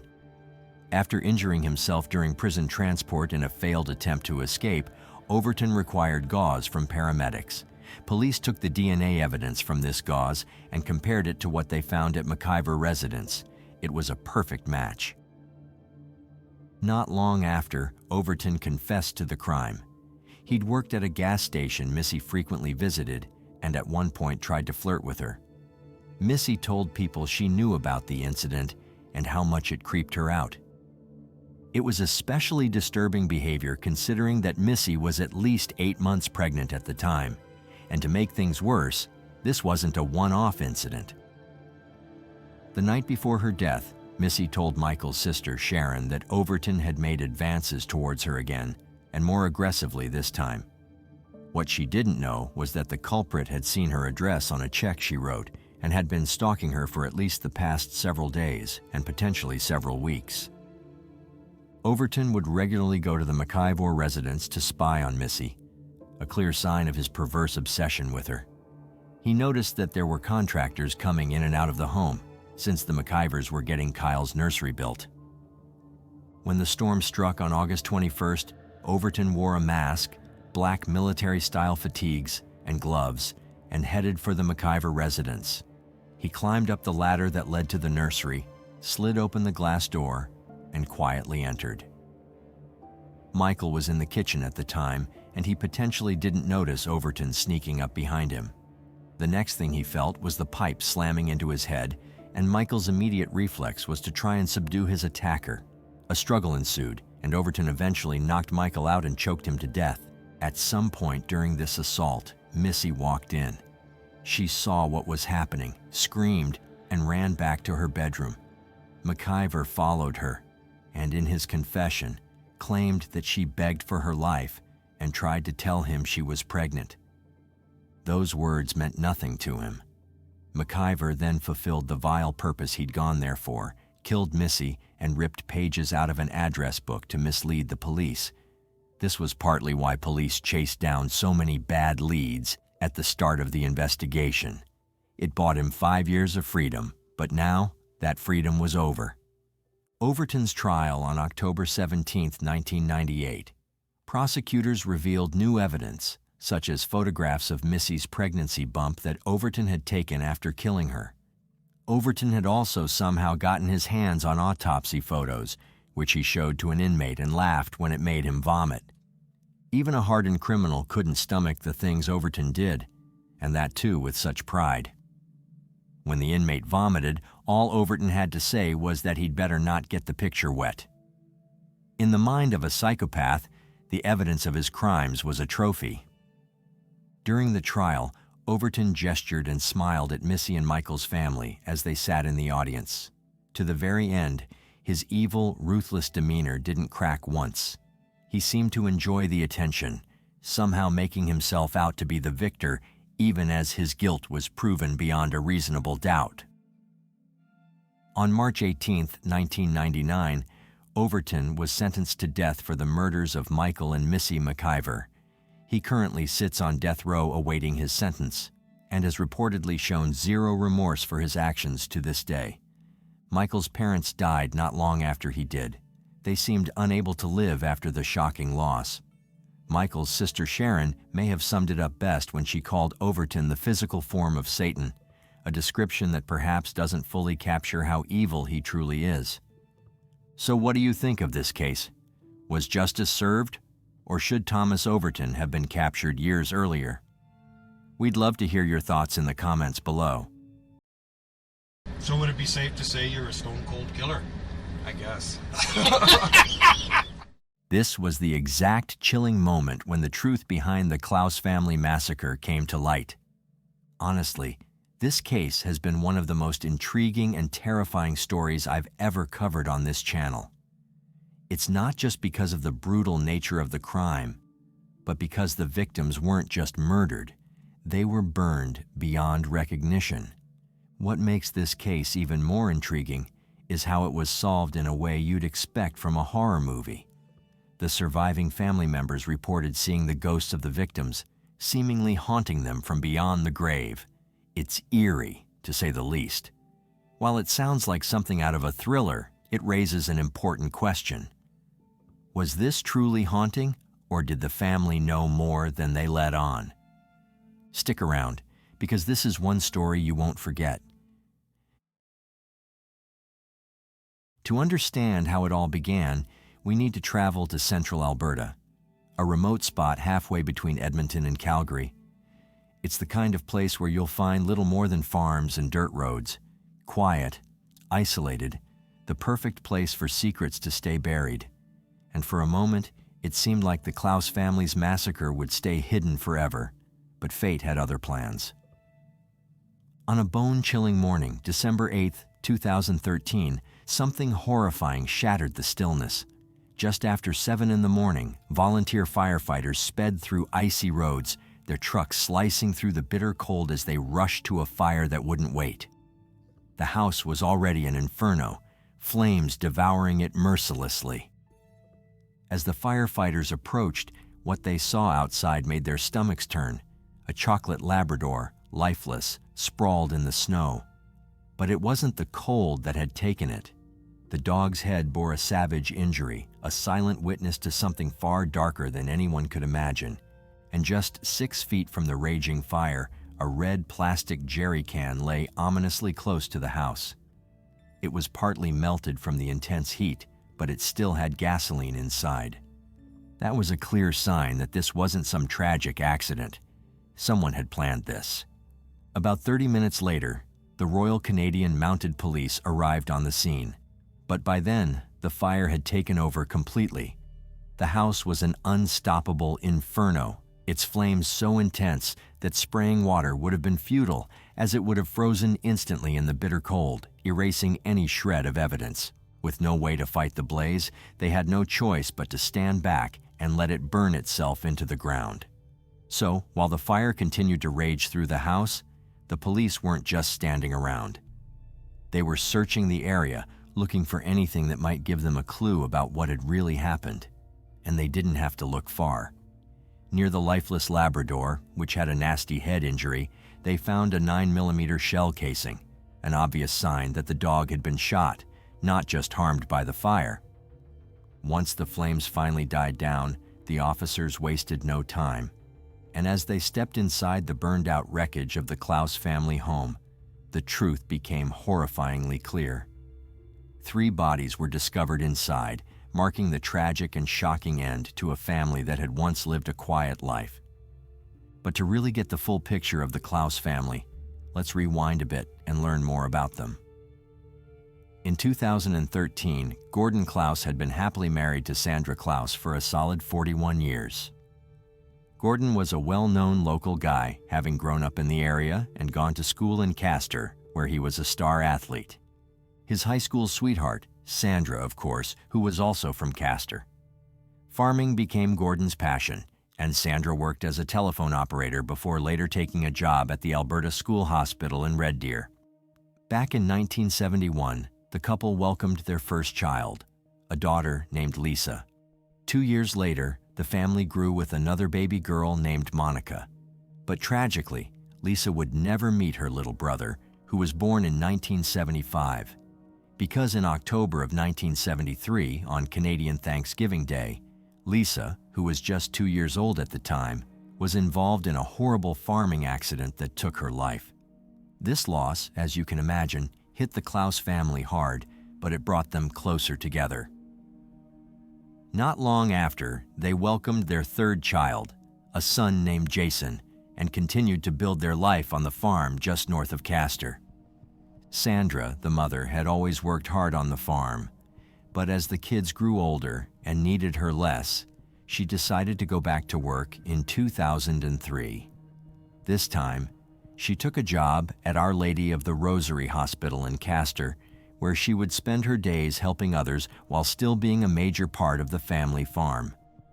As for Jason, their youngest child, he was the easygoing, mild-mannered jokester of the family. Anyone who knew him would say he was the one who could always bring a smile to your face. He was the kind of guy who just loved to enjoy life. Meanwhile, his older sister, the second sister after Lisa, also went to school in Castor. She worked at a lawyer's office and later took a job as a payroll administrator. But her heart was always on the farm. On weekends, she'd lend a hand around the place, go hunting with Jason, and just live life to the fullest.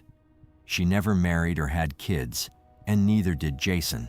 By the time they were both well into their 30s, Jason and his sister were still living the single life, never rushing into marriage. Jason worked full-time on the farm alongside his dad, but there was no regular paycheck. Instead, his father would give him a little bit of cash now and then, just enough for some beers or a fun night out. Additionally, Jason lived on the same property as his parents, but in a trailer just a few minutes away from the main house. He had his own private driveway, giving him the freedom to host parties and enjoy his time with friends. Once the fun was over, he'd head over to work with his dad, always just a short drive away. Then, on the morning of December 8th, 2013, disaster struck. A fire broke out at the Klouse family home.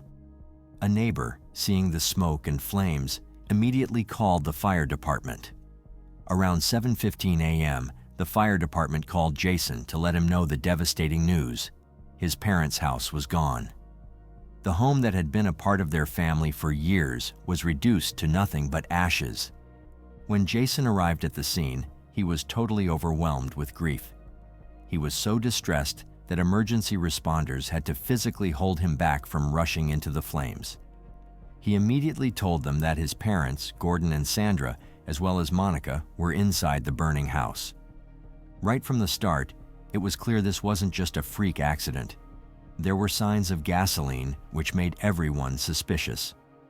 While they didn't label it a homicide right away, it was obvious the situation was more serious, and the forensic team quickly arrived to dig deeper. Now, the discovery of the bodies was absolutely heartbreaking.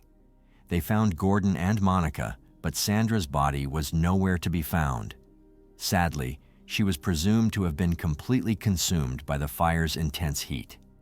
To make things even worse, the family dog, aside from the Labrador found outside, was also missing and presumed gone.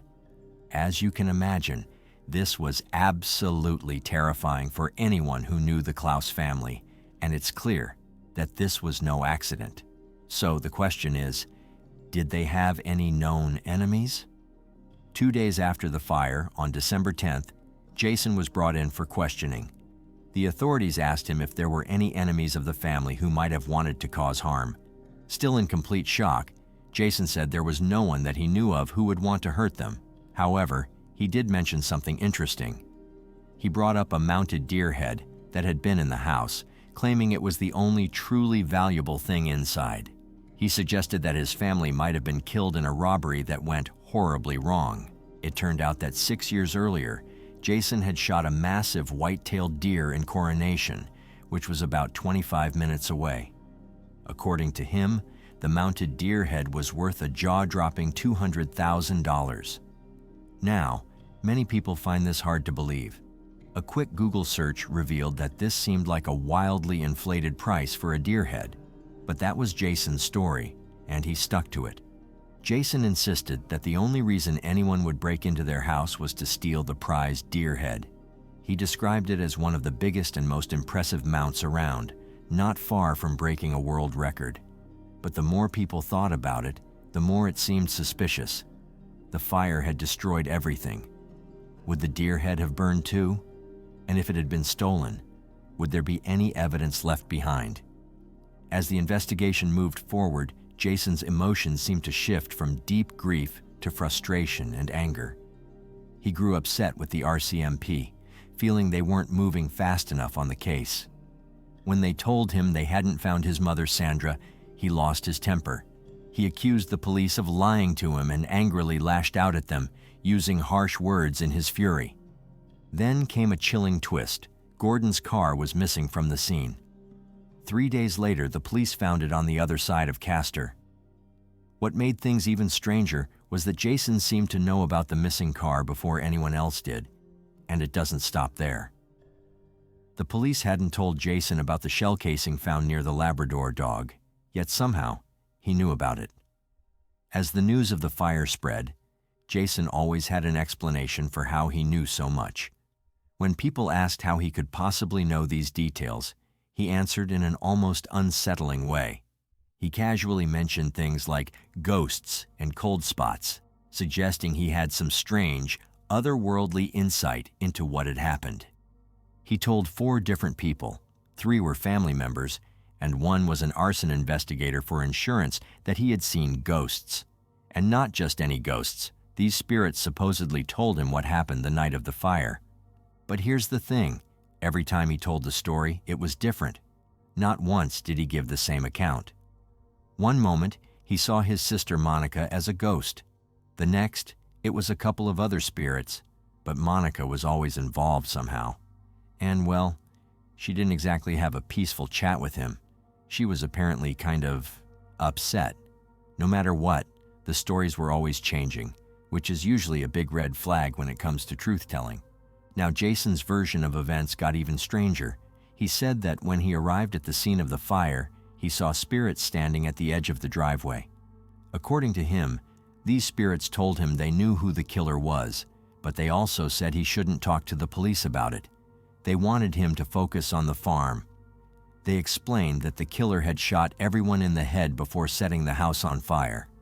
The victims were already dead before the fire started. Jason even said the killer had used a 9mm handgun and had thrown it into a river. But wait, it gets even more bizarre. The ghosts, in their infinite wisdom, apparently gave him a description of the killer. They told him it was someone younger than Jason, with a beard, living in Castor.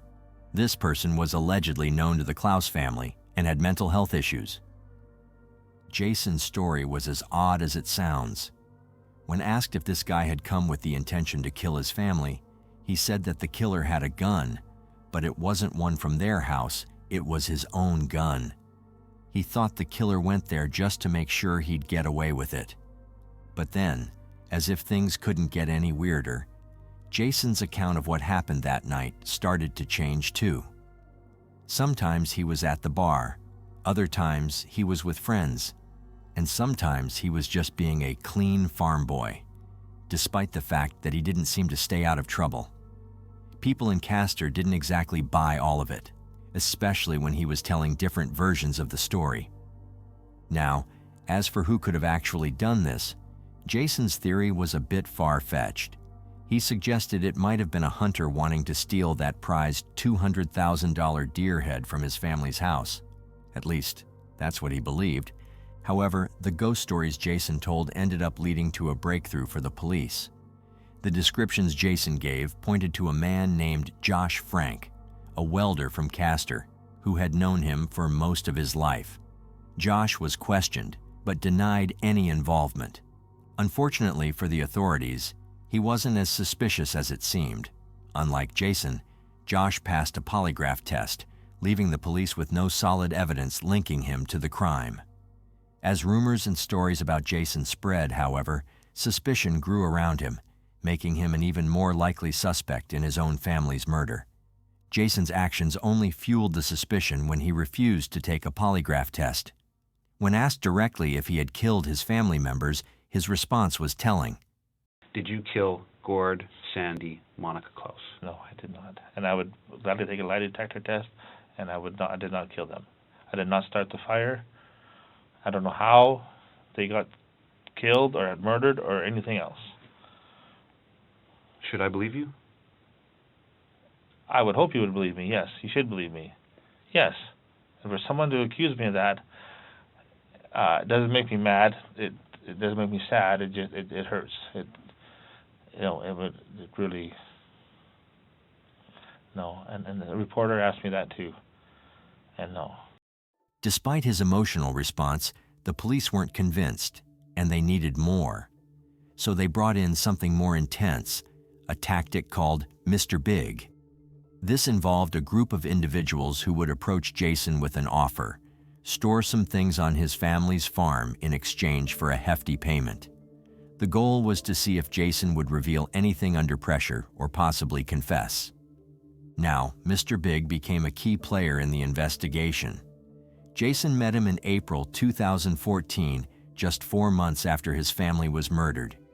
Jason and this so-called Mr. Big, who was actually an undercover cop, started hanging out at strip clubs and bars, quickly becoming new friends. Jason even joined him in some shady activities like protection rackets and assaults. But of course, all of this was part of the police's master plan to make it seem like Jason was dealing with real, dangerous criminals, something straight out of The Sopranos.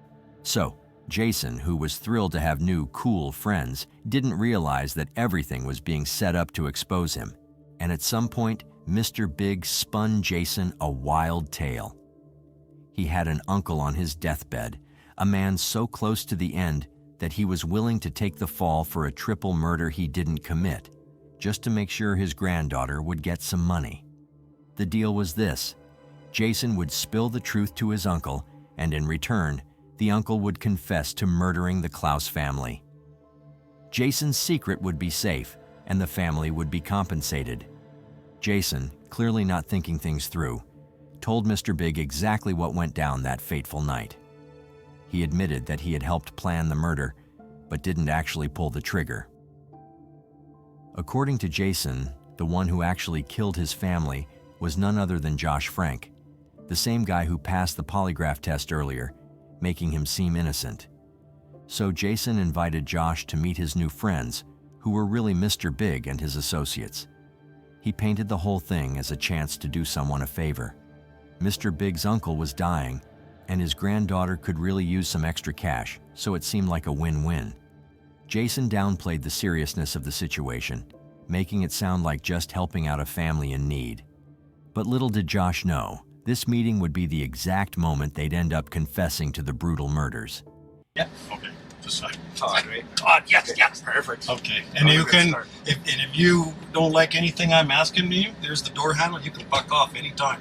And I got a question I am dying to ask you after what he told me, okay? Okay. And I'll tell you when it's coming, because you're going to die laughing when it's coming, okay? Okay. The deal is mom, pop, sister gone. Yeah. Tell me about it. Well, went into the house. No, start back how it came about, so I can get it through to Matt. Because I'll explain to you after. But there's a reason for my asking, like to start right at the very beginning, because You just want to know. I'll put it this way: if I said to you that Goldilocks woke up and the bed wasn't right and she ran out, you'd go, "What the fuck are you talking about?" Yeah. But if I started the story at the beginning of her walking through the woods, then I can relay that to Uncle. Yeah. That's how it goes. Okay. Okay. So. This whole thing happened in February. December. Or December. You're right. Do you remember the date? December 8th. proposed this to me to go in and take out the family. How did he say it to you? He said that he had been writing some checks on the farm in California, his dad's signature, and he was looking into buying some cattle. So he was going to be uncovered right away and cut out of everything on the farm. So he kind of had to go away. After he proposed this to me, he said, if you back out, be watching over your back because there might be a bullet coming your way. Did you think he was serious? You never know. You never know. Did you take it as an actual threat from him? No, I didn't take it as an actual, like, I'm gonna do this. It's just, yeah, it's always a possibility. Yeah. So I went in, let the dog out, went into mom and dad's room, took care of them, sister's room, then I went back and did all three again just to make sure. Flipped the light on. You flipped the light on? Oh, yeah. I didn't want to miss. Yeah. You didn't want to. Did anybody wake up? Monica, after the first 2 shots, but she didn't even have time to get out of bed because it was boom boom. And I didn't want them to know what hit him. Like, I'm not a fucking animal. No. Well, I guess I kind of am now. Found the avgas in the garage where he told me it would be. Started the fire. Had to shoot the dog because the dog was coming at me when I lit the fire. In hindsight, I probably should have thrown it into the house, but it's 50 or 20/20 hindsight, right? Mm. So at this point, I had the truck running, and then I just locked out my saved tracks into the truck.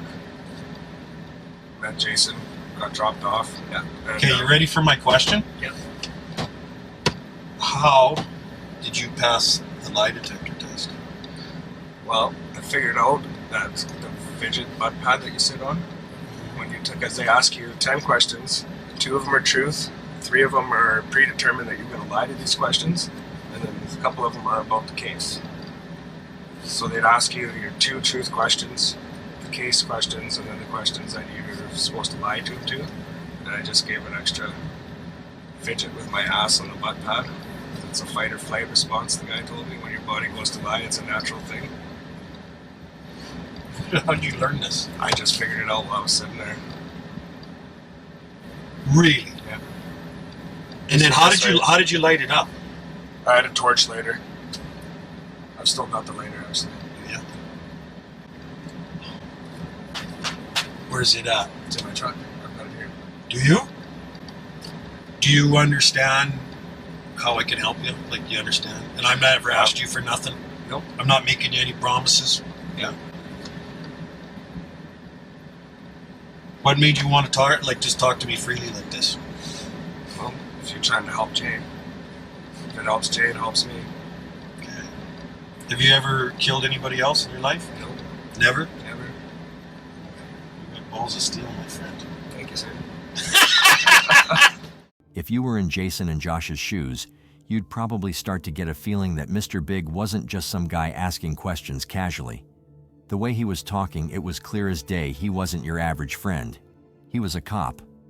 Unfortunately, Jason and Josh were too clueless to catch on, and they didn't realize just how much trouble they were in. And this was the moment when the truth finally came to light. Jason and Josh, after all the lies and hiding, finally broke down and confessed to the police about the triple murder. So, what really happened that night? Well, before the killings, Jason had been forging his dad's signature on checks, and he was getting dangerously close to being exposed. The night before the murders, he and Josh had been out drinking and doing drugs, and that's when they hatched their plan. And their goal was to break into the Klouse family home, steal the deer head, and take Gordon's truck. But things quickly spiraled out of control when someone inside the house woke up. In a panic, they decided to murder Jason's own family in order to cover their tracks. In the end, Jason and Josh were both handed life sentences with no chance of parole for 25 years. While this won't bring Monica, Sandra, or Gordon back, at least justice was finally served. The Klouse family can take some comfort knowing these 2 idiots are behind bars. The judge didn't go easy on them, but he did leave a tiny sliver of hope for redemption, mentioning that parole might be possible after 25 years. But let's be real, people convicted of multiple murders rarely see parole that soon. So, what do you think? Do you believe Jason was just plain dumb, blinded by greed, and that's why he turned on his own family? Or is there something deeper going on in that house that we're not seeing? And here's another mystery. Why was Sandra, the mother's body, never found? I'm really curious to hear your thoughts on that. It makes it really hard to live there. I mean, I look at her, I just want to break out and cry because I love the girl so much, and I have loved her for a long, long time. And the one thing that I knew that Brenda liked was money. They say, happy wife, happy life. But what if a happy wife costs you your life? For Rob, it seemed like the ultimate sacrifice. And that clip in the intro says it all. This shocking case out of Oklahoma City shows us that not everything is as perfect as it looks. We've all seen families who seem to have it all, but behind closed doors, things are far from what they appear. And this is one case that will leave you questioning. Could it have turned out differently? Or was this always meant to end in tragedy? I'll leave that question for you to answer by the end of this video. The case we're talking about today actually happened on November 20th, 2001. And sadly, this month marks the 23rd year since it all unfolded.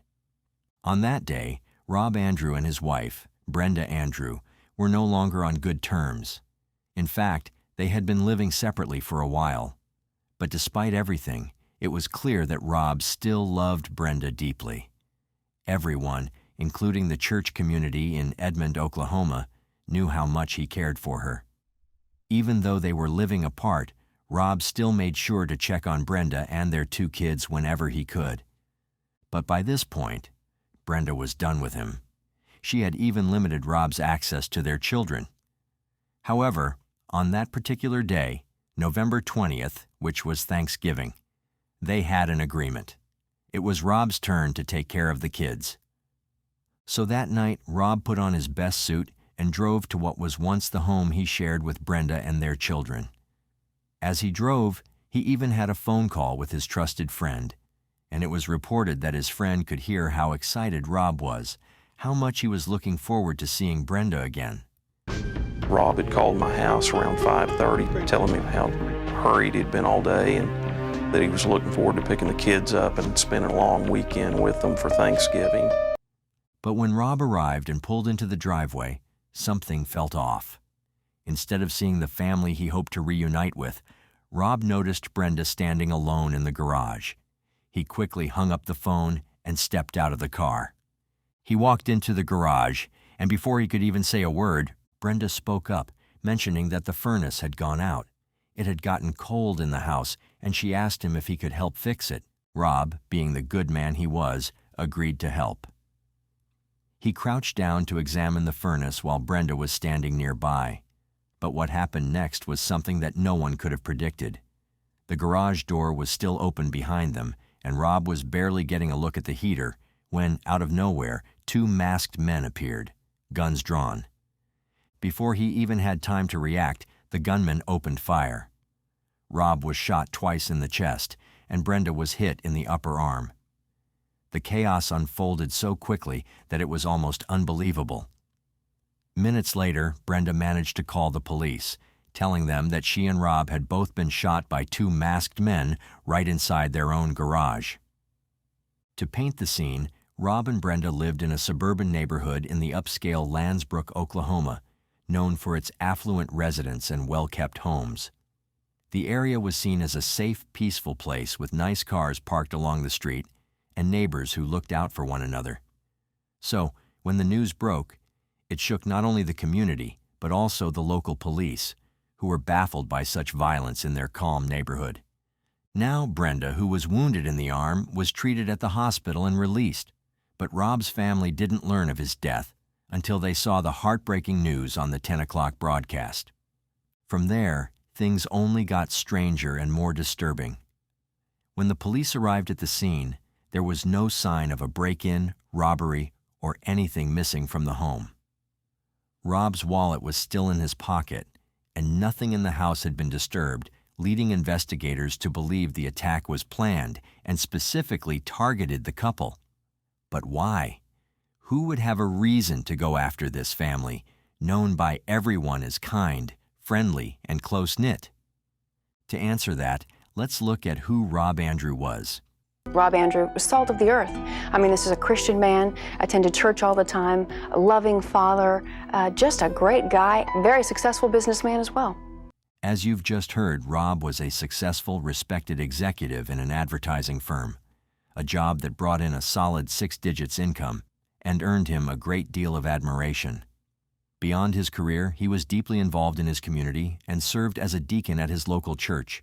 He was there every Sunday for services and even led early morning men's meetings on Mondays, where he was known to counsel and support other men in the community. Rob's faith and dedication to helping others made him well loved by everyone around him. But if there was anything Rob was most proud of, it was his family. He had fallen hard for Brenda back when they first met. Their story goes way back to the early 80s. Brenda, a high school senior, had a bit of a crush on Rob, who was in his freshman year of college at the time. She'd often ask his brother, Tom, about him whenever they'd cross paths at the local pool, which eventually led Tom to play matchmaker.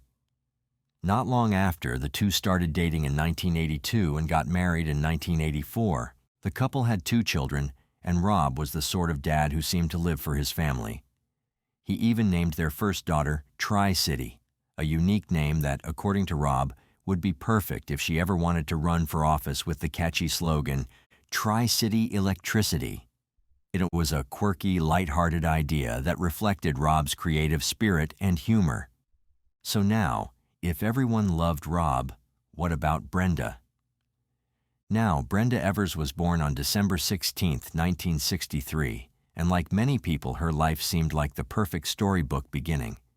She grew up in a strict religious household, which shaped much of who she became.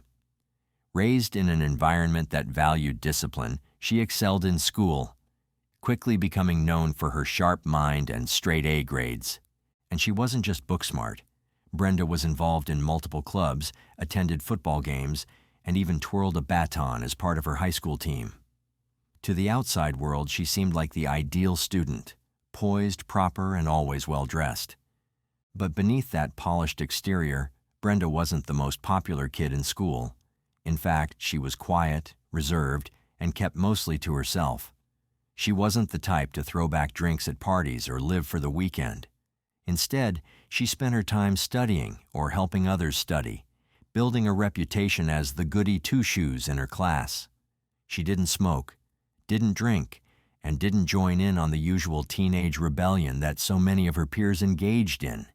This made her somewhat of an outsider, a nerd in the eyes of the other students. So Rob and Brenda seemed like the perfect couple. They both valued family and faith. Rob was a dedicated Baptist, and Brenda was a devoted Lutheran. Brenda's sister Kimberly even said, "I think their values were pretty much the same." Even though he was Baptist and she was Lutheran, in their religious beliefs, they were a lot alike. To everyone around them, they looked like the American dream, a stable, faith-filled couple with a beautiful family. But as we know, looks can be deceiving. Beneath the surface, Rob and Brenda's marriage was far from perfect, though no one could see it at the time. Rob, deeply in love with Brenda, started to notice subtle shifts in her behavior, and these changes began to weigh heavily on him. His love for her made him willing to accept her mistakes and overlook her flaws, but the growing tension in their relationship couldn't be ignored forever. He started keeping a journal, quietly writing down every time he suspected Brenda was spending time with another man. Apparently, Brenda's habits shifted soon after she and Rob got married. Rob's career often required him to move across the country, meaning Brenda was left on her own a lot. At one point, Rob took a job in Texas, while Brenda stayed behind in Oklahoma. Although she eventually joined him, it wasn't the only time that Rob's work seemed to come first. Brenda had to give up her own job opportunities and friendships every time they moved for Rob's success. After a while, all of these moves took a toll. She was tired of being left behind and sacrificing her own dreams for Rob's career. When Rob moved back to Oklahoma in 1988, Brenda didn't immediately follow. In fact, she didn't return until December 23, 1990, just around the time when she had their first child. The gap in time raised some eyebrows. People began to wonder if the baby was even Rob's, given how long they'd been apart. But despite these doubts, Rob never questioned her. He embraced her and welcomed her back with open arms, convinced that everything was still fine between them. When Brenda finally moved to Oklahoma, she made a decision to quit her job at the bank and embrace the role of a stay-at-home mom. To Rob, this seemed like the ideal situation, a picture-perfect family life, just like they had always dreamed of. But something about Brenda had changed. She wasn't the same woman Rob had married. They had both been active members of their church community, with Rob serving as a deacon and Brenda teaching Sunday school. However, Brenda's behavior soon began to raise eyebrows within the church. She started dressing with more confidence, flaunting her figure and styling her hair in a way that was far from the modest, wholesome image she once projected. There was one particular occasion when Rob invited Brenda to a business dinner, a formal event where executives gather to network, make deals, and discuss business. Rob, known for being openly religious, took pride in his faith and often expressed its importance in his life. However, when he arrived at the dinner with Brenda, who was dressed in an outfit more fitting for a night out than a professional event, his colleagues took notice. Now, in Rob's journal, this specific incident was even documented in detail. But as we dive deeper into his entries, we uncover far more disturbing events happening behind closed doors. In one particularly telling entry, Rob revealed how Brenda would buy lingerie and deliberately leave it out on the bed where he could easily see it. Naturally, Rob assumed she had something special planned for him, but she never followed through. It was almost as if she were taunting him, offering him something tantalizing but then pulling it away. This wasn't a one-time occurrence. It became a repeated pattern, and Rob's frustration and confusion started to grow.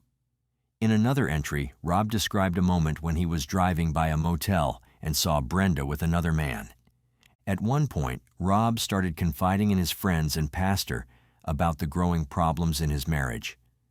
Those who were close to him later testified that Brenda had become verbally abusive, often telling Rob that she hated him and that their marriage had been a mistake. So the big question is, why did Rob tolerate it? Why stay in a situation that caused him so much emotional pain? Some might argue that he was simply trying to make his marriage work, clinging to the hope that things would improve. As a deeply religious man, Rob likely felt a sense of duty to keep his family intact, no matter how much he was hurting. His love for Brenda and his faith in the institution of marriage kept him holding on, even when it seemed like everything was falling apart. This brings us to James Pavat, another member of their church community. James was not only a deacon like Rob, but also worked in the life insurance industry. Whenever Rob was away, Brenda and James became noticeably close. In fact, it got so bad that the church leaders decided to step in and ask both of them to step down from their positions as Sunday school teachers. Then, one of the most shocking moments was when Brenda, who was still married to Rob, decided to go on vacation with James. And it wasn't just the two of them, it was a full family vacation, with Rob's children included. The pictures from the trip showed Brenda, James, and the kids all laughing, eating together, and having a good time. They looked like a family, as if James was the one married to Brenda, not Rob. Now you'd think Rob would have had some suspicions, right? Well, it turns out he did. Rob and James weren't just acquaintances. They were friends. They had even gone on a hunting trip together. And remember, James was a life insurance agent, so he sold Rob an insurance policy with a massive $800,000 policy, and the beneficiary was none other than Brenda. Rob, believing James was his friend, didn't hesitate to sign the papers at that time. But little did he know that he was unknowingly signing a death sentence. The trust he had in both of them would soon turn into a nightmare. By the summer of 2001, James had already divorced his wife, Suk Hui. Then, in October, Brenda filed for divorce from Rob. Things started to get ugly. Rob decided to move out of their home, but Brenda didn't keep her feelings to herself. She became more vocal, telling friends that she hated Rob and even wished he was dead. Then, on October 26, 2001, the situation took a frightening turn. Rob was backing out of his garage when he felt something strange with his brakes. Concerned, he took his car to a mechanic who discovered that the brake lines had been deliberately cut. If Rob had been driving at high speed, as he often did, this could have easily been a deadly accident. And while Rob was at the mechanic's, he received a call from an anonymous person claiming that Brenda had been in a terrible car accident and was in critical condition. Panic would have overtaken anyone, but Rob, ever the skeptic, decided to call the hospital where the accident supposedly happened. To his shock, the hospital had no record of anyone by the name of Brenda. That's when it clicked for Rob. This was all a setup. Someone was trying to trick him into driving recklessly and putting his life in danger. So he went straight to the police and told them he suspected Brenda and James were trying to kill him for the insurance money. Oklahoma City Police Department. Hi there. I'd like to report a crime. My brake lines have been cut. Oh. That sounds like attempted murder, don't you think? After that chilling experience with the brake lines, Rob decided to remove Brenda from his life insurance policy and make his brother the new beneficiary. But James found out, and he told Rob that the policy couldn't be changed because Brenda owned it. That's when things took an even darker turn. It was later discovered that Brenda and James had tried to transfer the ownership of the insurance policy to Brenda without Rob's knowledge. They forged his signature and backdated it to March 2001. This forgery became a crucial piece of evidence that the police were desperately seeking. They got their hands on the life insurance policy and consulted a handwriting expert to examine it closely. They didn't just look at this document. They reviewed several other papers Rob had signed over the past 10 years to verify that the signature was inconsistent with his usual style. Now here's where it gets interesting. Rob had a distinct way of signing his name. He would add a squiggle under his signature, kind of like a little fish symbol. If you've ever seen the Christian fish symbol, that's what it was. It wasn't just a random scribble. It was something Rob did every single time he signed a document. However, this unique squiggle fish was missing from the signature on the life insurance policy. Corner of his signature. I then began looking at signature after signature after signature, and that fish was there. As the investigation into Rob's tragic death continued, the police began to pay closer attention to the details of the crime scene. Rob and Brenda had been shot in the garage, with at least 3 gunshots heard, but only 2 bullet casings were found, one from a .22 caliber revolver and another from a shotgun. This discovery led the police to conclude that 2 different firearms were used, meaning there had to be at least 2 shooters involved. Brenda's account was that 2 masked men had shown up outside the garage, firing at both her and Rob from a distance of about 15 to 20 feet. Her story made sense at first, but the police soon began to notice several inconsistencies. One major red flag was Brenda's blouse. When they examined it, they found not just blood, but also gunpowder on the fabric. This was strange because when a gun is fired, gunpowder sprays out of the barrel along with the bullet. The amount of gunpowder found on Brenda's blouse suggested something different. Given the large amount of gunpowder on her sleeve, the investigators quickly realized that the shots must have been fired from much closer than Brenda had claimed. Her estimate of 15 to 20 feet seemed too far off. In fact, the evidence pointed to the guns being fired just inches away from her, suggesting a much more intimate and deliberate attack than what Brenda had described. Another piece of the puzzle came from Rob's shotgun. Investigators were told that Rob owned a 16-gauge shotgun, but Brenda had refused to let him take it when he moved out. When the police searched Andrew's home, however, they couldn't find the shotgun. The next clue came from the neighbor's house next door. The neighbors had been out of town during the murder, but they had left Brenda a key to their home. A search of their property revealed something troubling. Someone had entered the attic through a small opening in a bedroom closet. Inside the attic, the police found a spent 16-gauge shotgun shell on the bedroom floor, as well as several .22 caliber bullets scattered around the attic. No signs of forced entry into the neighbor's home, suggested that Brenda had access to the property. Interestingly, the shotgun shell found in the neighbor's home matched the same brand and gauge as the shell found in the garage, further linking Brenda to the crime scene. The investigation took another significant turn when James's daughter, Jana, came forward with a critical piece of evidence. She had lent her car to her father on the day of the murder, as he had offered to have it serviced. When her father returned the car the following morning, Jana realized that it hadn't been serviced at all. As she checked the car, she found a .22 caliber bullet on the floorboard.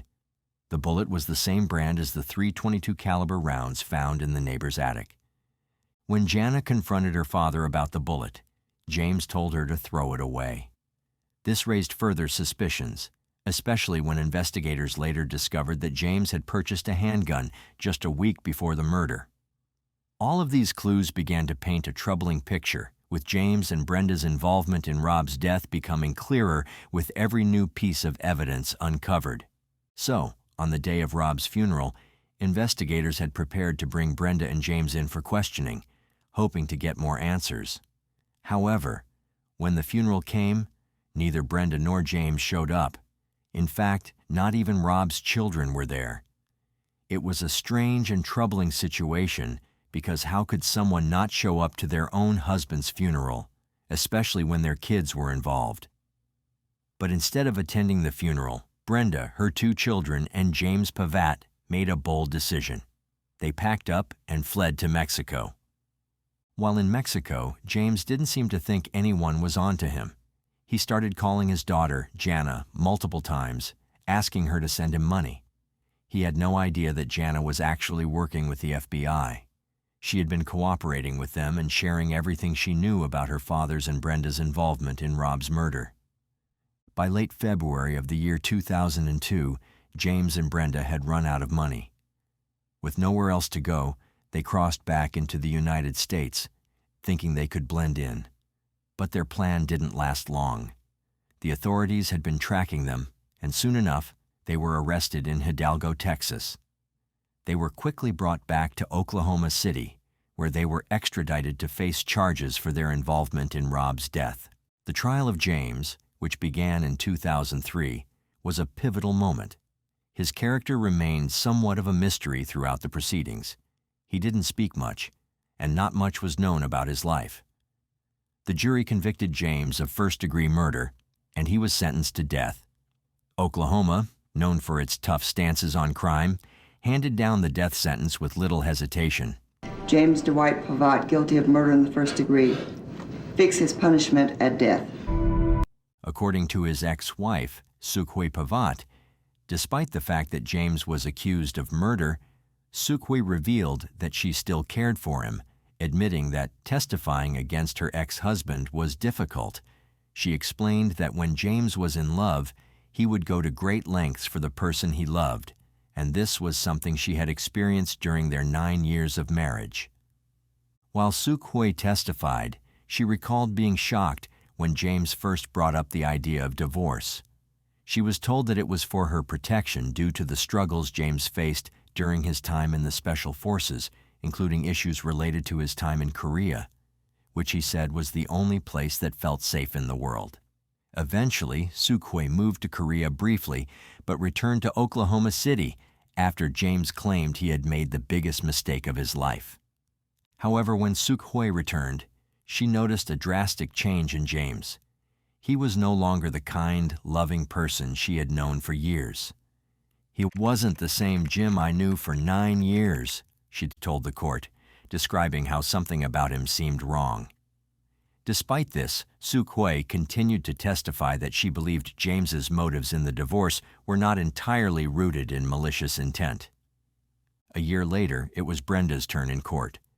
Like James, she was found guilty of first-degree murder and conspiracy to commit murder. The prosecution argued that Brenda had fired the second shot that killed Rob after James had shot him once, knocking him to the ground. Evidence supported this theory because blood splatter on Brenda's pants was consistent with close-range gunfire. After the shooting, she called the police to report the incident, but she also gave James the key to a neighbor's house where he could hide while the authorities investigated. The neighbors, who had nothing to do with the crime, were caught up in Brenda's plan. During her trial, the prosecution painted Brenda as a heartless, manipulative woman with a history of affairs. Testimonies from Rob's friends highlighted the troubled marriage and suggested that Brenda had been abusive toward Rob. By the end of the trial, Brenda was portrayed as a sadistic and ruthless woman, a serial adulterer, and the jury sentenced her to death. Over the years, we've seen countless cases where life insurance policies became the driving force behind tragic murders. And more often than not, it's the seemingly perfect family at the center of it all. For Brenda Andrew, some argue that she didn't have to resort to murder. Instead, she could have continued the divorce proceedings, filed for alimony, and received monthly support from Rob, who had a 6-figure income. Yet, instead of pursuing that path, she chose a darker one. Now, Brenda sits on death row, waiting for her execution. She was recently denied an appeal, yet again, just last year. The 10th U.S. Circuit Court of Appeals upheld her murder conviction in a 2-1 decision. Her case has been relisted multiple times by the Supreme Court, sparking renewed interest in her story. Meanwhile, James has exhausted all his appeals and is now eligible for execution.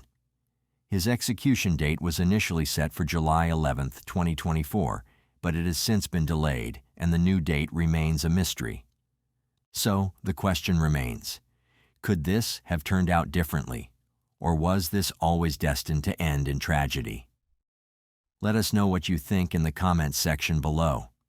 Joanne Presty was killed on January 5, 2004. Murdered alongside her was her daughter, Alyssa Presty, who was just 12 years old at the time. The discovery of their bodies prompted a massive investigation that hit dead end after dead end, with police struggling to connect even a single suspect to the horrific crime. Today, we're going to unpack the heartbreaking case of Joanne and Alyssa Presty, who were murdered in their own home by the last person anyone expected. The story begins, like so many do, with a warm, close-knit, and utterly normal family.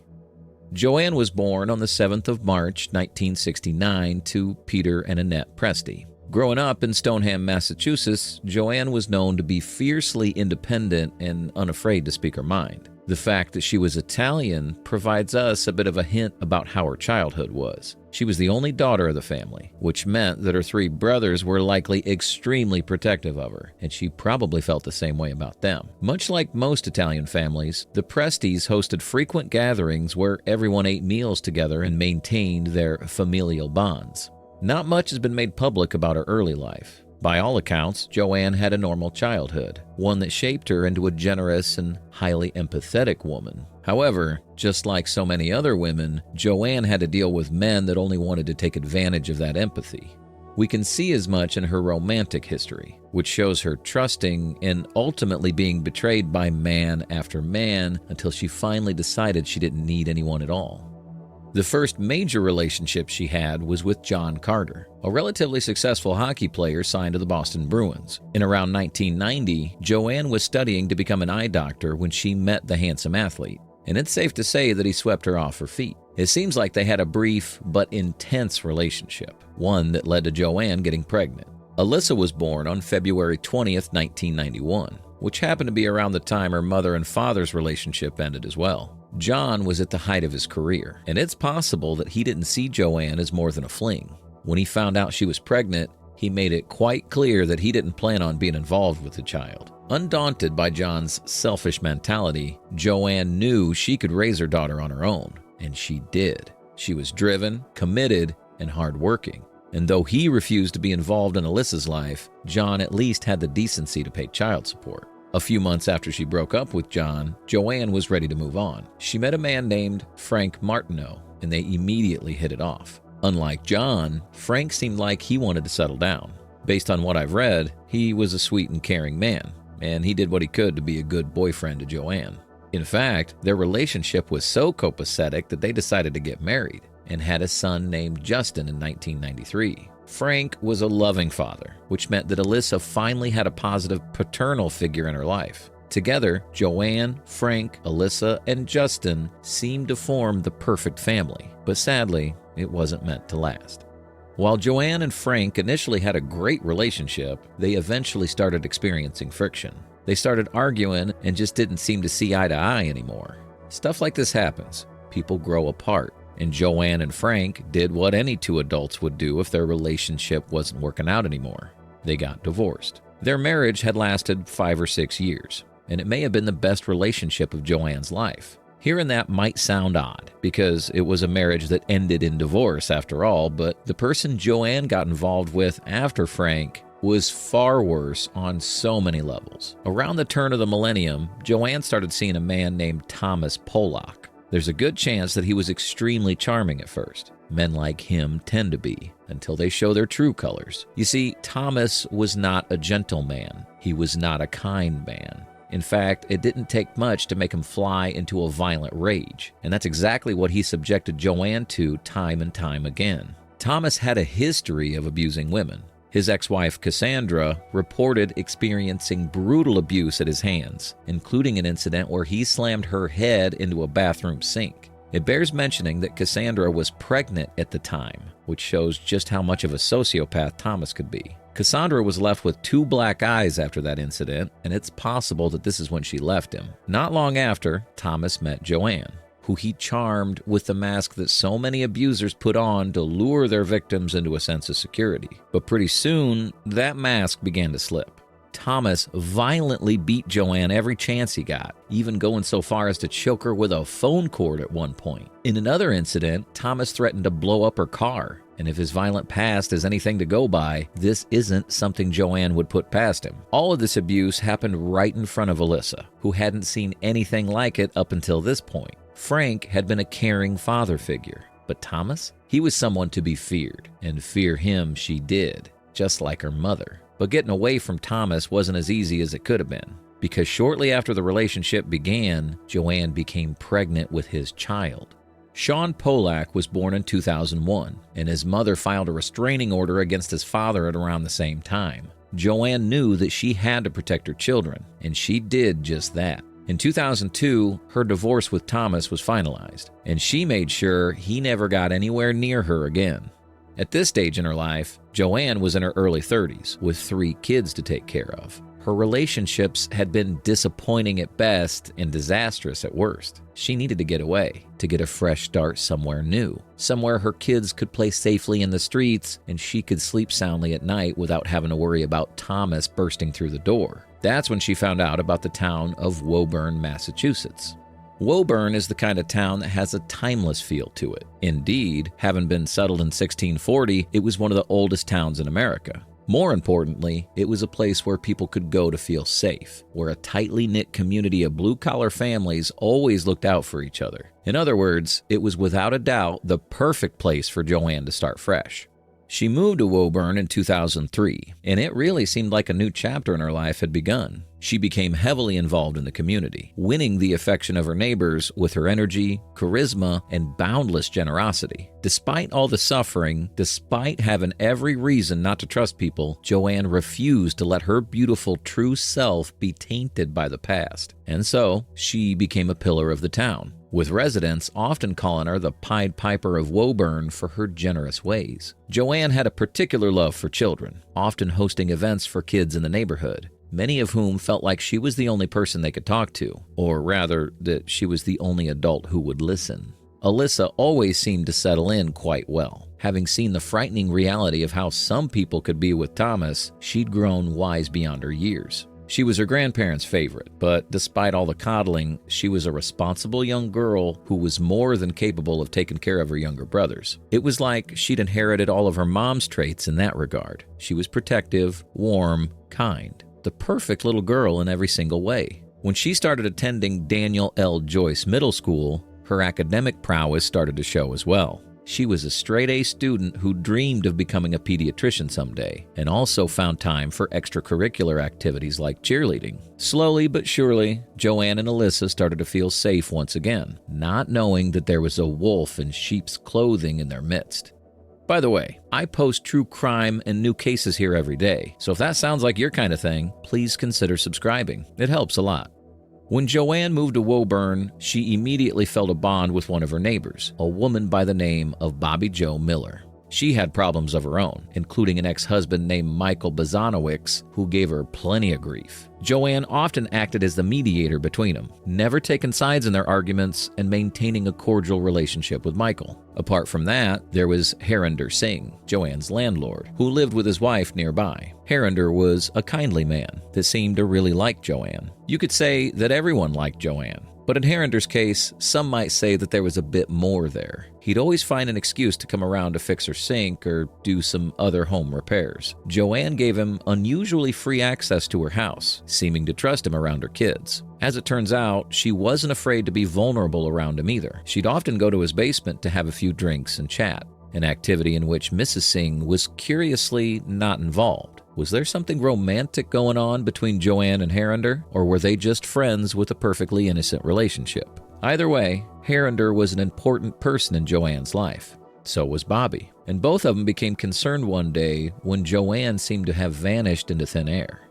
After spending New Year's with her family, Joanne hung out with Bobby Joe's sister at a bar in town while Bobby babysat the kids on January 3rd. She picked up her kids the next morning and visited Bobby later that evening. Bobby has said that Joanne looked tired, but apart from that, nothing seemed to be wrong. This turned out to be the last time she ever saw her. On January 5th, Bobby called Joanne at around 8 a.m. to confirm their shopping plans for the day. None of her calls were answered. She also noticed that Joanne's blinds, which were usually open, had been shut for hours. Joanne often cracked a window open when she smoked a cigarette, and even outside of that, she usually liked to let some natural light in. Bobby also noticed an icicle forming beneath Joanne's car, indicating that it hadn't been driven in quite some time. Worried that something might be wrong, she knocked on Joanne's door, but received no response. There wasn't a sound coming from that home. Bobby's concern was growing, so she decided to call Joanne's mother, Annette, to ask if she could check on her. What happened next would leave both Bobby and Annette with deep emotional scars for the rest of their lives. At 4 p.m. on January 7th, Annette and Peter Presty arrived at Joanne's home and found the side entrance unlocked. When they entered, they found Joanne lying on the couch facing the backrest. It was dark in the room, and Annette's eyesight wasn't what it used to be. She approached, possibly calling out Joanne's name. That's when she saw the pool of blood beneath her daughter's head. Realizing her daughter was dead, Annette started hyperventilating. She had no idea what was going on. Frantic and desperate, she called 911. Her children, I don't know where her children are. Where's Alyssa? We have 2 cars and an ambulance on the way. While police and paramedics headed their way, Joanne's parents got a closer look at her. What they saw must have been pure torture to look at. Joanne had been bound by rope and duct tape. The lower half of her clothing was missing, with her underwear found nearby, having been rolled up as if removed quickly. A towel had been stuffed in her face as if to gag her, and on her throat there were deep gashes that were undoubtedly the cause of her death. Annette and Peter had to find the children now. If Joanne was dead, did that mean the kids were gone too? Luckily, Justin had been staying over at his father's. They soon found Sean in his crib. He was alive, though severely dehydrated with a diaper that hadn't been changed for days. Then, Peter headed up to Alyssa's room and screamed. He saw his granddaughter lying face down on the floor, blood smeared across the mattress and walls. Her throat had been slashed, unleashing a pool of blood that she now lay in. It also seemed like she'd been punched in the face multiple times, and the perpetrator likely chased her around the room before killing her. When paramedics arrived, one of them asked Annette if they could do anything for her. All Annette could do was ask them to hold her hand. The brutal murder of a mother and daughter shocked Woburn to its core. This was a community where people felt safe, yet someone had been able to sneak into Joanne's house and murder not just her, but her daughter as well. Medical examiners confirmed that Joanne had died after being stabbed in the neck 7 times, resulting in a severed carotid artery. She'd been sexually assaulted before being murdered. As for Alyssa, it seemed like she was an incidental target. The primary victim was Joanne, with the killer murdering Alyssa to prevent her from being a witness. Whoever committed the crime was personally involved with Joanne, and so the first person police suspected was Harinder. Their suspicions grew when they found duct tape similar to the one used to bind Joanne in his home, and when they noticed that Joanne had called him at 10 p.m. the night before she was murdered. Another suspect was Thomas, who was already known to be uncontrollably violent. The fact that Joanne and Alyssa were murdered, but Thomas's son Sean wasn't, made it seem more likely that he was the culprit. However, Thomas had a receipt proving that he'd been in Delaware at the time of the murders. As for Herrinder, neither the duct tape nor the DNA he voluntarily provided matched what was found at the crime scene. Investigators then turned to Thomas, who definitely had a motive for the killing. He owed $25,000 in child support and had recently been to a court hearing about it where he met Alyssa for the first time. He also happened to be drinking at a bar that was just a 5-minute walk from Joanne's home. However, his DNA didn't match either, and police were left with 0 remaining leads. As hundreds of people mourned Alyssa and Joanne at their funeral, police scoured the residence and found a roll of film. They developed it and showed the pictures to Bobby, who identified many of the people in them. One of those people was Michael, her ex. Police asked Bobby about him. She revealed that he'd missed work on January 5th and that he was so stressed when he found out about the murders that he developed hives on his forehead. But perhaps the most crucial detail was that he had countless abrasions and cuts on his hands and knuckles. Detectives then looked into Michael's background and found out something absolutely horrific. Michael was a level 3 sex offender who'd been convicted on 8 counts of sexually assaulting minors, and he was able to hide in plain sight by living with Bobby Joe without updating his address on the registry. On March 22, 2007, Bazanowicz was sentenced to life in prison without the possibility of parole. When the sentence was passed, Annette met reporters outside the courtroom to show how overjoyed she was at the verdict. It is all over, and he's on his way to prison, and we are all relieved. In terms of how difficult these last few years have been, how does today rank? Today ranks number 10. It was a good feeling to see him walk away in handcuffs and know that he will never ever see the light of day again. Was it tough for you to hear your other children on the stand giving their statement? Absolutely. That came from their hearts. And they've been through a lot of loss too.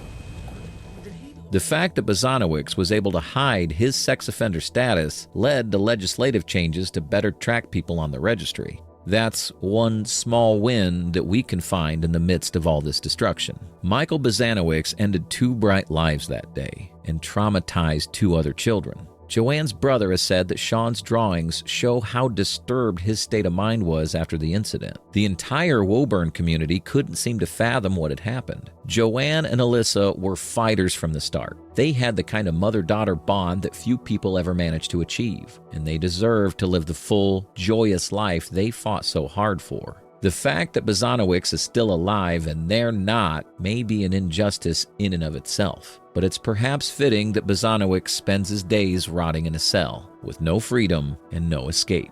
Just the constant reminder of why he's there playing over and over again in his head. So what do you think about this case? Did Michael Bazanowicz get the sentence he deserved, or should prosecutors have pushed for the death penalty? We'd love to hear your thoughts in the comments below. If you like the way we create these videos and you want to help bring more cases like this to light, hit that like button and subscribe for more deep dives. Thank you once again for watching.